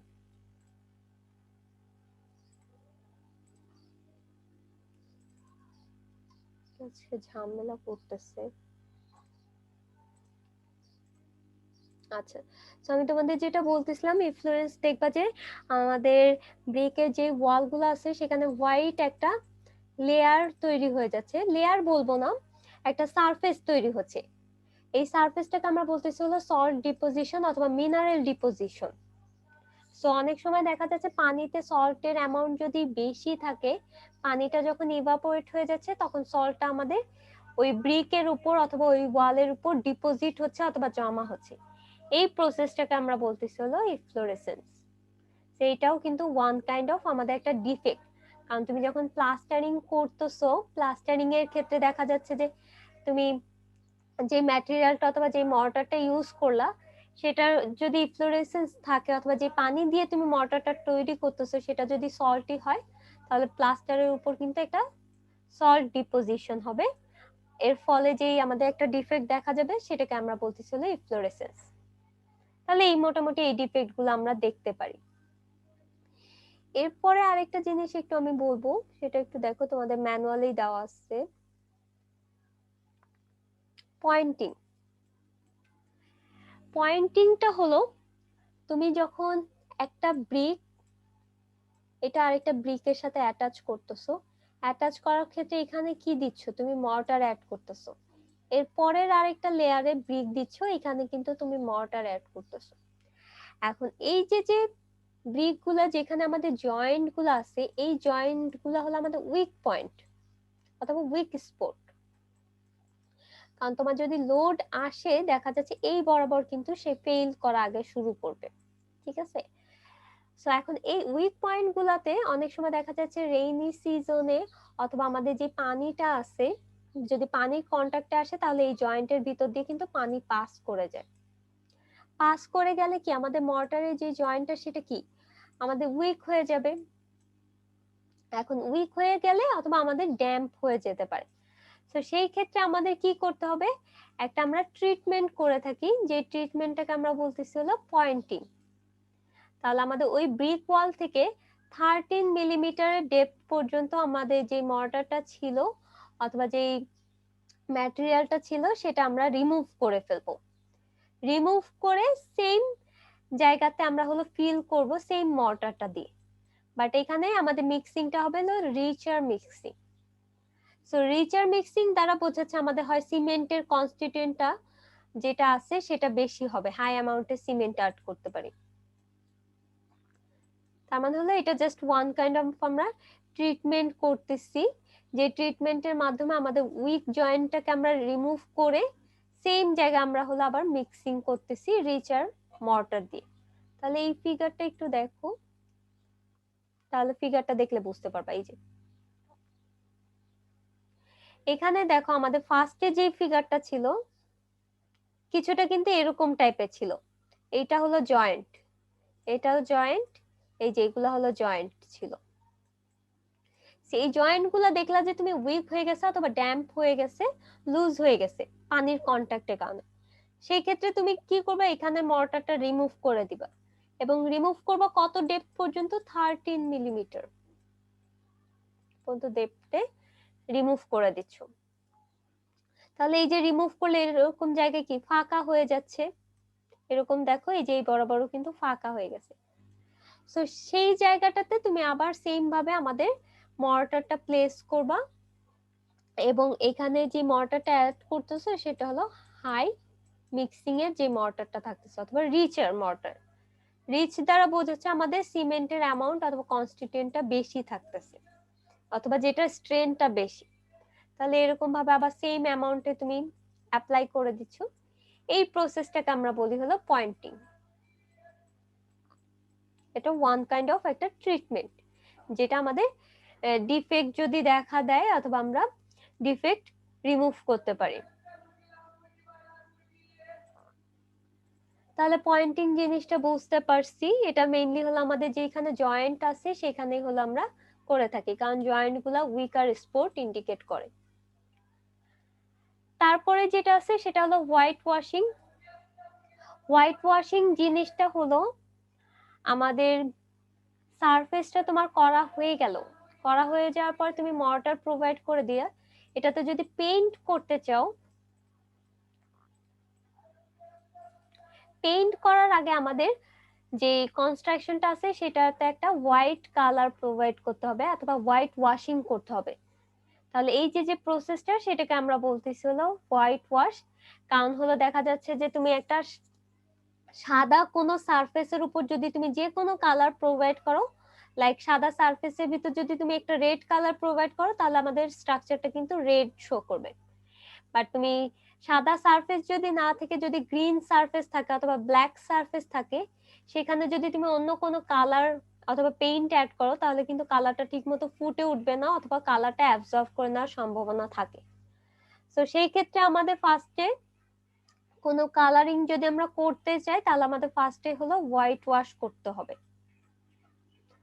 এই হোয়াইট ওয়াশটা কিভাবে করতে পারি, এটা ওয়ান কাইন্ড অফ কিছুটা মর্টার টাইপেরই, মর্টারও বলবো না কারণ এখানে কোনো আমরা সিমেন্ট স্যান্ড ইউজ করতেছি না, জাস্ট একটা স্ল্যারি ফর্ম। যে স্ল্যারি ফর্মটা আমরা প্রিপেয়ার করতেছি হলো ফ্যাট লাইম দিয়ে।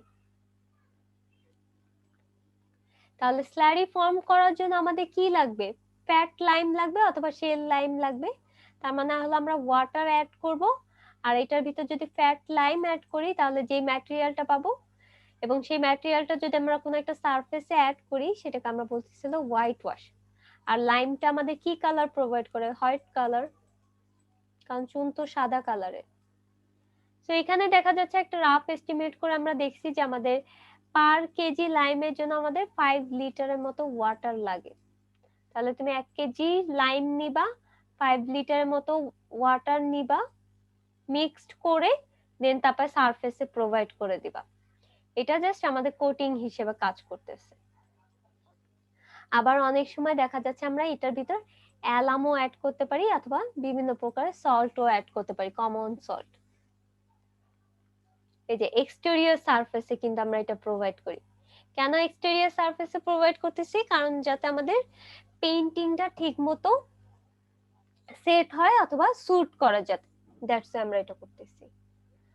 আর এটার অ্যাপ্লিকেশন তো আমি তোমাদেরকে বললামই, এই যে আমাদের একটা স্মুথ সারফেস এবং ইউনিফর্ম ফিনিশ প্রোভাইড করে থাকে। আমরা দেখা যাচ্ছে যদি কোনো একটা নিউ ওয়ার্ক হয়ে থাকে সেখানে আমরা ইন জেনারেল কেসে 3 বার কোটিং করি, তার মানে 3 বার হোয়াইট ওয়াশ করতেছি। আর যদি কোনো পুরাতন একটা বিল্ডিং থাকে ফার্স্টে আমরা কি করি, সিরিজ পেপার দিয়ে কালারটা উঠাই দেন তারপর কিন্তু হোয়াইট কালার করে দিই। সেখানে জাস্ট একবার অথবা 2 বার করলেই হয়ে যাচ্ছে। আর প্রতিটা কোটিং যখন আমরা করব, করার ক্ষেত্রে আমাদের এটা একটু মাথায় রাখতে হবে যাতে পুরাটা যাতে ড্রাই হয়। মানে তোমার এটা একটা লেয়ার ছিল ধরে নাও, এখানে তুমি হোয়াইট ওয়াশ করলা, করার পর এটা ফার্স্টে ড্রাই হতে হবে, দেন তারপরে হলো তুমি আবার হলো হোয়াইট ওয়াশ করতে পারবা। আদারওয়াইজ আমাদের কোটিংটা কিন্তু ঠিক মতো প্লেস হবে না। আর এটা পারপাস হলো দুইটা, আমাদের একটা এস্থেটিক পারপাস আর একটা হলো দেখা যাচ্ছে ব্রিক ওয়ার্কের যে ময়েশ্চারের কন্টাক্টে আসলে কি হতে পারে, উইক হয়ে যেতে পারে। সো সেই ক্ষেত্রে হলো আমরা হোয়াইট ওয়াশটা করে থাকি। আর তোমার পেইন্ট করার আগে কিন্তু তোমাদের অবভিয়াসলি হোয়াইট ওয়াশ করে নিতে হবে, আদারওয়াইজ কিন্তু এই যে এখানে বলাই আছে কালারিং এর ক্ষেত্রে কিন্তু তোমার ঠিকমতো কালারটা প্লেস হবে না। তাহলে আমরা হোয়াইট ওয়াশটা বুঝতে পারলাম এবং পয়েন্টিংটা বুঝতে পারছি। এরপরে যেটা আসতেছে সেটা হলো পেইন্টিং। পেইন্টটা হলো আমাদের কালার জাস্ট প্রোভাইড করা, দেখা যাচ্ছে আমাদের অ্যাস্থেটিক পারপাস অথবা ভিউ দেওয়ার জন্য, ডেকোরেশনের পারপাসের জন্য আমাদের অনেক কালার করে থাকি বিল্ডিং এ। দেখা যাচ্ছে হোয়াইট কালারও করতে পারি অথবা রেড কালার, এই যে কোনো কালার করতে পারি। এখানে কিছু টাইপ দেওয়া আছে, টাইপগুলো আমি আর ডিটেইলসে বলতেছি না। লাইক হলো অ্যালুমিনিয়াম পেইন্ট, এটা মেটালের উপর প্রোভাইড করা হয়। অ্যান্টি করোসিভ আমরা দেখা যাচ্ছে গ্যালভানাইজিং করে থাকি অথবা একটা জিঙ্কের একটা লেয়ার দিয়ে থাকি। আর অ্যাসবেস্টস পেইন্ট হলো আমরা অ্যাসবেস্টস যদি ইউজ করি তাহলে ওই টাইপের পেইন্টিং বলি। আর বিটুমিনাস হলো সে যেখানে আমরা বিটুমিন অ্যাড করি। দেখা যাচ্ছে এটা মেইনলি হলো আমাদের রোড কনস্ট্রাকশনে বিটুমিন, এটা আমরা রোডে দেখে থাকি। আর ব্রোঞ্জের ক্ষেত্রে দেখবা যে বিভিন্ন গাড়ির অথবা ব্রোঞ্জের মেটালিক যেই আমাদের ইনস্ট্রুমেন্ট গুলো আছে সেখানে আমরা ব্রোঞ্জ ইউজ করতে পারি। আর এছাড়া আরো অনেক টাইপের পেইন্ট আছে, লাইক অয়েল পেইন্ট আছে, এনামেল পেইন্ট আছে। অয়েল পেইন্ট হলো যে আমরা বাসা বাড়িতে যে কালার পেইন্ট গুলা করে থাকি সেটাই হলো মেইনলি অয়েল পেইন্ট। তাহলে এটার যখন তোমরা রিপোর্ট গুলা লিখবা, নেটে একটু ভালো মতো সার্চ দিবে অ্যালুমিনিয়াম পেইন্ট দিয়ে, দেন ওইটা নিয়ে হয়তো 2-1 লাইন লিখবা আর হলো ফিগার গুলা অ্যাটাচ করে দিবা। এখানে তোমাদের ডিটেলস হয়তো আমি লিখে দিছিলাম, এই যে কোন টাইপের পেইন্টটা সিগনিফিকেন্সটা কি, লাইক অ্যালুমিনিয়াম পেইন্ট করলে আমাদের কি হতে পারে, হিট রেজিস্ট্যান্ট হতে পারে। তারপর হলো একটা ইমপারভিয়াস লেয়ার তৈরি করে যাতে কিনা ময়েশ্চার এন্টার করতে না পারে। আর করোসিভ পেইন্টের ক্ষেত্রে কি হচ্ছে, আমাদের লং ডিউরেশন দিচ্ছে, করেশন রেজিস্ট করতেছে। আর বিটুমিনের পেইন্টটা আমরা কি বলেছিলাম, যদি আন্ডার ওয়াটারে যদি কোনো পেইন্ট আমরা করতে চাই তাহলে সেক্ষেত্রে আমরা বিটুমিনের পেইন্ট ইউজ করতে পারি। কারণ দেখা যাচ্ছে আন্ডার ওয়াটার কনস্ট্রাকশন আমাদের যদি অন্য কোনো টাইপের paint like cement paint use করো তাহলে কিন্তু পানি অ্যাবজর্ব হওয়ার একটা সম্ভাবনা থাকে। এছাড়া দেখো এনামেল পেইন্ট আছে, এটা হলো হাই গ্রেডের জিঙ্ক হোয়াইট অথবা হোয়াইট লেড আমরা ইউজ করি। এটা one kind of oil paint টাইপেরও, এটা আমরা অয়েল পেইন্ট হিসেবে আমরা ইউজ করতে পারি। আর পেইন্টেরও কিছু ডিফেক্ট আছে, লাইক প্লাস্টারিং এর যে ডিফেক্ট গুলো সেম ভাবে এখানে দেখা যাচ্ছে অনেক সময় আমাদের ফেড হয়ে যেতে পারে কালারটা। তারপর হলো আবার ব্লিস্টারিং হতে পারে, কারণ তুমি পেইন্ট করলা দেখা যাচ্ছে পেইন্টটা থাকতেছে না, একদম খুলে খুলে পড়তেছে পেইন্টিংটা। সেই টাইপের আমরা ডিফেক্ট দেখতে পারি। তারপর ফ্ল্যাশিং হতে পারে, তারপর হলো আমাদের অনেক সময় ক্র্যাক ফর্ম করে যায়, তুমি এর মাঝখান বরাবর দেখবা যে ক্র্যাক ফর্ম করে দিচ্ছে, তাহলে এই টাইপের হলো আমরা ডিফেক্ট দেখে থাকি। তাহলে পেইন্টটা আমরা বুঝতে পারছি। আর এরপরে ভার্নিশটাও হলো তোমরা দেখছো যে আমাদের বাসা বাড়িতে যখন উডের অথবা কাঠের কোনো ফার্নিচার নিয়ে আসে, সেটার উপর হলো আমাদের একটা রেজিনাস সাবস্টেন্সের ডিজলভ অয়েল আর টারপেন্টাইন আর অ্যালকোহলের একটা মিক্সচারে একটা আমরা লেয়ার দিয়ে থাকি, এবং এই লেয়ারটা যখন আমাদের হার্ড হয়ে যাবে অথবা ড্রাই হয়ে যাবে তখন একটা গ্লসি সারফেস প্রোভাইড করবে এবং ট্রান্সপারেন্ট একটা সারফেস প্রোভাইড করবে। তাহলে এটা মেইনলি হলো আমাদের বাসা বাড়ি দেখা যাচ্ছে যে উডেন যে ফার্নিচার লাইক ডোর উইন্ডো যেগুলো আছে অথবা কাঠের যে ফ্লোর গুলো আছে সেইগুলোতে হলো আমরা এটা প্রোভাইড করে থাকি। এটা মেইন জিনিসটা হলো আমাদের একটা গ্লসি ফিল্ম প্রোভাইড করে। আর এখানে দেখা যাচ্ছে যে আমাদের ডিফারেন্ট টাইপের ভার্নিশ আছে, like oil varnish, flat varnish, Asphalt varnish অথবা স্প্রিট প্রোভাইড করা হতে পারে, অথবা আমরা অ্যালকোহল অ্যাড করে একটা সারফেস প্রোভাইড করি। এইটার ক্ষেত্রেও একটু সেম জিনিস যেটা আমি তোমাদেরকে বলেছিলাম এই যে একটু আগে। তো তুমি লেয়ারটা দিলা, ভার্নিশিং করলা, করার পরে এটাকে কিন্তু ড্রাই হতে একটা টাইম দেওয়া লাগবে। তার মানে তুমি বাসা বাড়িতে যখন ভার্নিশ করে কাঠের ফার্নিচার নিয়ে আসো তখন কিন্তু বলা হয় যে এটাতে 1 দিন 2 দিন ইউজ যাতে না করা হয়। এই ইউজ যাতে না করা হয় সেটা বলার রিজনটা হলো এটা যাতে ড্রাই হয়। সো যখন ড্রাই হবে তখনই কিন্তু এটা ট্রান্সপারেন্ট এবং গ্লসি একটা ফিল প্রোভাইড করবে। আদারওয়াইজ তুমি বাসা থেকে নিয়ে আসলা, আনার পরে ইউজ করলা, তখন দেখা যাচ্ছে এটা ড্রাই হওয়ার আগে ইউজ করে ফেলছো, তখন কিন্তু ওই গ্লসি লেয়ারটা দিবে না। সো এটা একটু মাথায় রাখতে হবে, যখন আমরা কোটিং করে ফেলবো, ফেলার পরে সার্টেন অ্যামাউন্টের জন্য এটা ড্রাই হতে রেখে দেওয়া লাগবে। তাহলে আমরা ভার্নিশটা তো বুঝতে পারছি।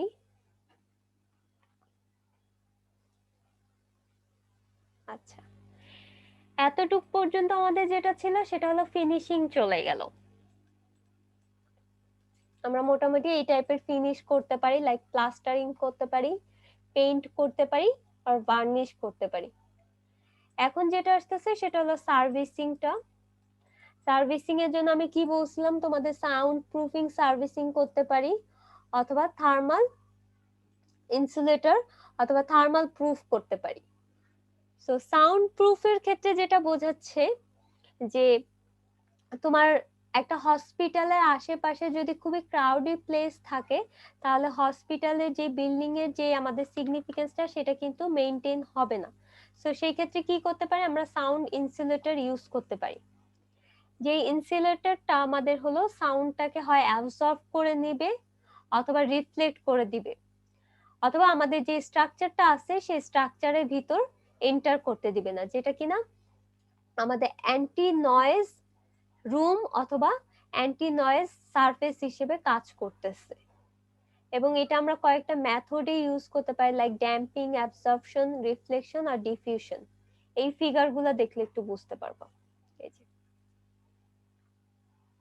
সো এটা ধরে নাও যে তোমার একটা বাসার রুমের আউটার সারফেস, সো তুমি এখানে কোনো একটা ম্যাটেরিয়াল ইউজ করলা। এই ম্যাটেরিয়ালটা যদি আমি এখানে দেখাই, এই যে দেখো এরকম কোন একটা ম্যাটেরিয়াল তুমি ইউজ করতে পারো। স্টিকের ফিগারটা মনে হয় দেওয়া নেই এখানে। আচ্ছা, সমস্যা নেই। জাস্ট এখানে ধরে নাও যে কোন একটা ম্যাটেরিয়াল তুমি ইউজ করলা, এরকম টাইপের ম্যাটেরিয়াল আছে। সেই ম্যাটেরিয়ালটা যেটা আমাদের কাজ করবে অ্যান্টি নয়েজ হিসেবে কাজ করবে। তার মানে তোমার বাইরে থেকে যেই সাউন্ডটা আসবে এটাতে বাধা পাবে, অথবা এই ম্যাটেরিয়ালটাতে বাধা পেয়ে ডাইরেক্ট রিফ্লেক্ট হয়ে চলে যাবে। তার মানে তোমার রুমের ভিতরে কিন্তু সে আর এন্টার করতে পারতেছে না। তার মানে তুমি এখানে যে গ্লাসটা প্রোভাইড করতেছে সেটা অ্যান্টি নয়েজ হিসেবে কাজ করতেছে two reflect the sound properly. So এটা ওয়ান কাইন্ড অফ একটা মেথড হতে পারে। এরপরে আরেকটা যেটা আছে সেটা অ্যাবজর্পশন। তুমি এখানে যে ম্যাটেরিয়ালটা লাগতেছো সেটা দেখা যাচ্ছে সাউন্ড ইন্টেন্সিটি অ্যাবজর্ব করার একটা পাওয়ার আছে। তার মানে তোমার এখানে সোর্স আছে, সোর্স থেকে সাউন্ডটা এখানে আসলো, এসে এটা তোমার ওয়ালে পড়লো, বাট তুমি এখানে কি দিয়ে রাখছো, একটা ম্যাটেরিয়াল দিয়ে রাখছো যেটা কিনা কিছুটা অ্যাবজর্ব করবে সাউন্ডটা। সো কিছুটা অ্যাবজর্ব করে সে আবার বাইরের দিকে রিফ্লেক্ট করে দিয়ে দিল। তাহলে এখানে ভিতরে যেই তোমার এন্ট্রি আছে সেখানে কিন্তু ইন্টেন্সিটিটা তুমি কম পাবা, কারণ এখানে যে ইন্টেন্সিটি, ফুল ইন্টেন্সিটিটা ভিতরে আসেনি, কিছুটা অ্যাবজর্ব হয়েছে, কিছুটা বাইরে চলে গেছে। তো এই টাইপে আমরা বলতে পারি অ্যাবজর্পশন মেথড। আর ডিফিউশনের ক্ষেত্রে দেখা যাচ্ছে আমাদের সারফেসটার ক্ষেত্রে এমন ভাবে সারফেসটা আমরা প্রিপেয়ার করি যে আমাদের সোর্স থেকে সাউন্ডটা আসবে, আসার পরে এখানে রিফ্লেক্ট হবে, বাট রিফ্লেক্টটা চারিদিকে ছড়া যাবে। তার মানে আমাদের ভিতরে যে রুমের এন্ট্রিটা আছে সেটার ভিতর কিন্তু আর কোনো সাউন্ড ঢুকতে পারতেছে না, এটা চারিদিকে ছড়া যাচ্ছে। রিফ্লেকশন আর ডিফিউশনের ভিতর ডিফারেন্সটা এটাই, এটা দেখা যাচ্ছে যত অ্যাঙ্গেলে আসতেছে ঠিক তত অ্যাঙ্গেলে রিফ্লেক্ট হয়ে পুরাটা চলে যাচ্ছে। আর ডিফিউশনের ক্ষেত্রে দেখা যাচ্ছে আমাদের চারিদিকে ইন্টেন্সিটিটা ছড়ে যাচ্ছে, লাইক 180 ডিগ্রি অ্যাঙ্গেলে কিন্তু এটা ছড়ায় যাচ্ছে।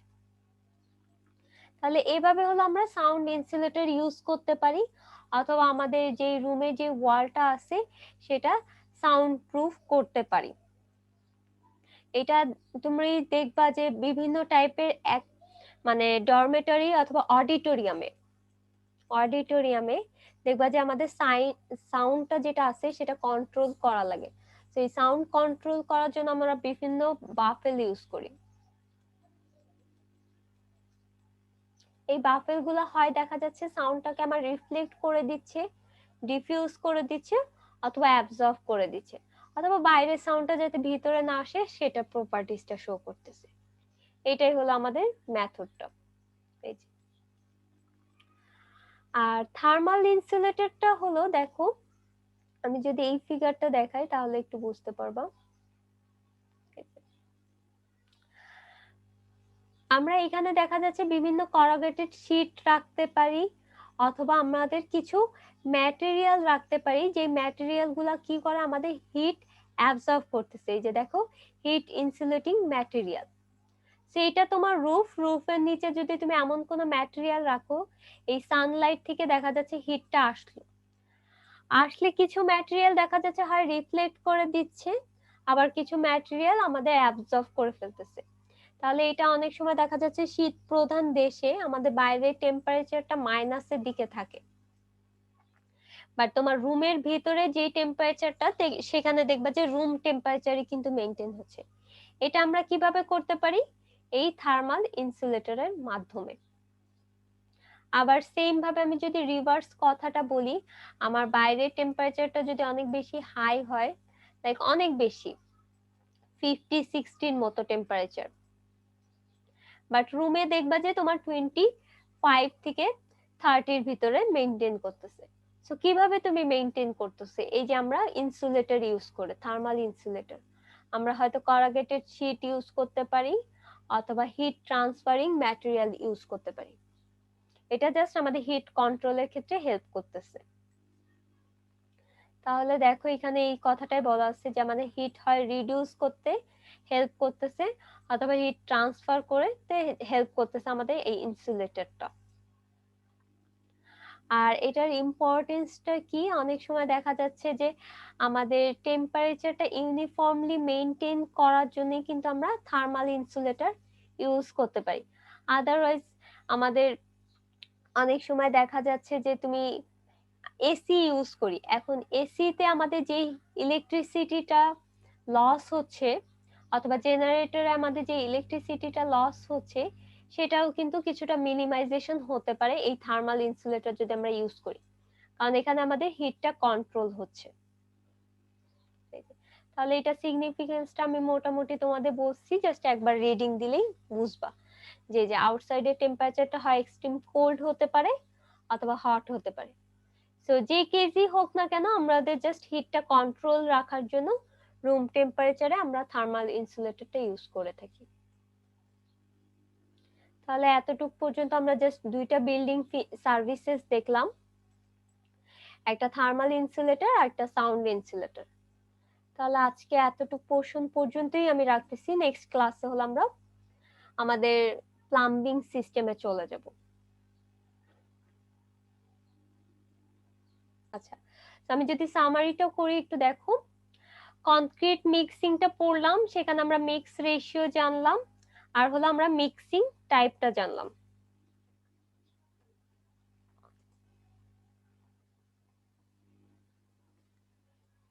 আচ্ছা, এরপরে যেটা আমরা দেখলাম সেটা হলো বিল্ডিং ফিনিশেস।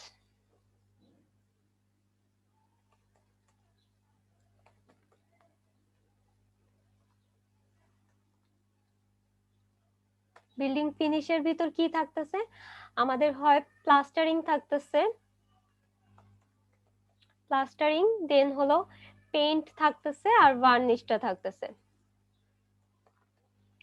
আর তারপরে থার্ড যেটা দেখলাম সেটা হলো সার্ভিস দেখলাম, সেটার ভিতর একটা থাকতেছে হলো থার্মাল, আর একটা থাকতেছে হলো সাউন্ড ইনসুলেটর। তাহলে এই মোটামুটি এই কয়েকটা জিনিস দেখলাম যে, এবং এটার আমরা মিক্সিং রেশিওটা কেন মেনটেন করব, মিক্সিং টাইপ কোনটা ইউজ করব সেটা আমরা দেখতে পেলাম। আর প্লাস্টারিং কোনটা, কি টাইপের প্লাস্টারিং সেটা দেখতে পেলাম। প্লাস্টারিং আমাদের কি ম্যাটেরিয়াল লাগে সেটাও কিন্তু আমরা দেখতে পেয়েছি। আর পেইন্ট করার জন্য আমরা ফার্স্টে কি করে থাকি, হোয়াইট ওয়াশ করে থাকি, আর পেইন্টের টাইপটা করছি, পারপাসও দেখছি। আর ভার্নিশটা তো আমি বললামই যে ওয়ান কাইন্ড অফ আমাদের উডেন সারফেসে যে লেয়ারটা প্রোভাইড করতেছে।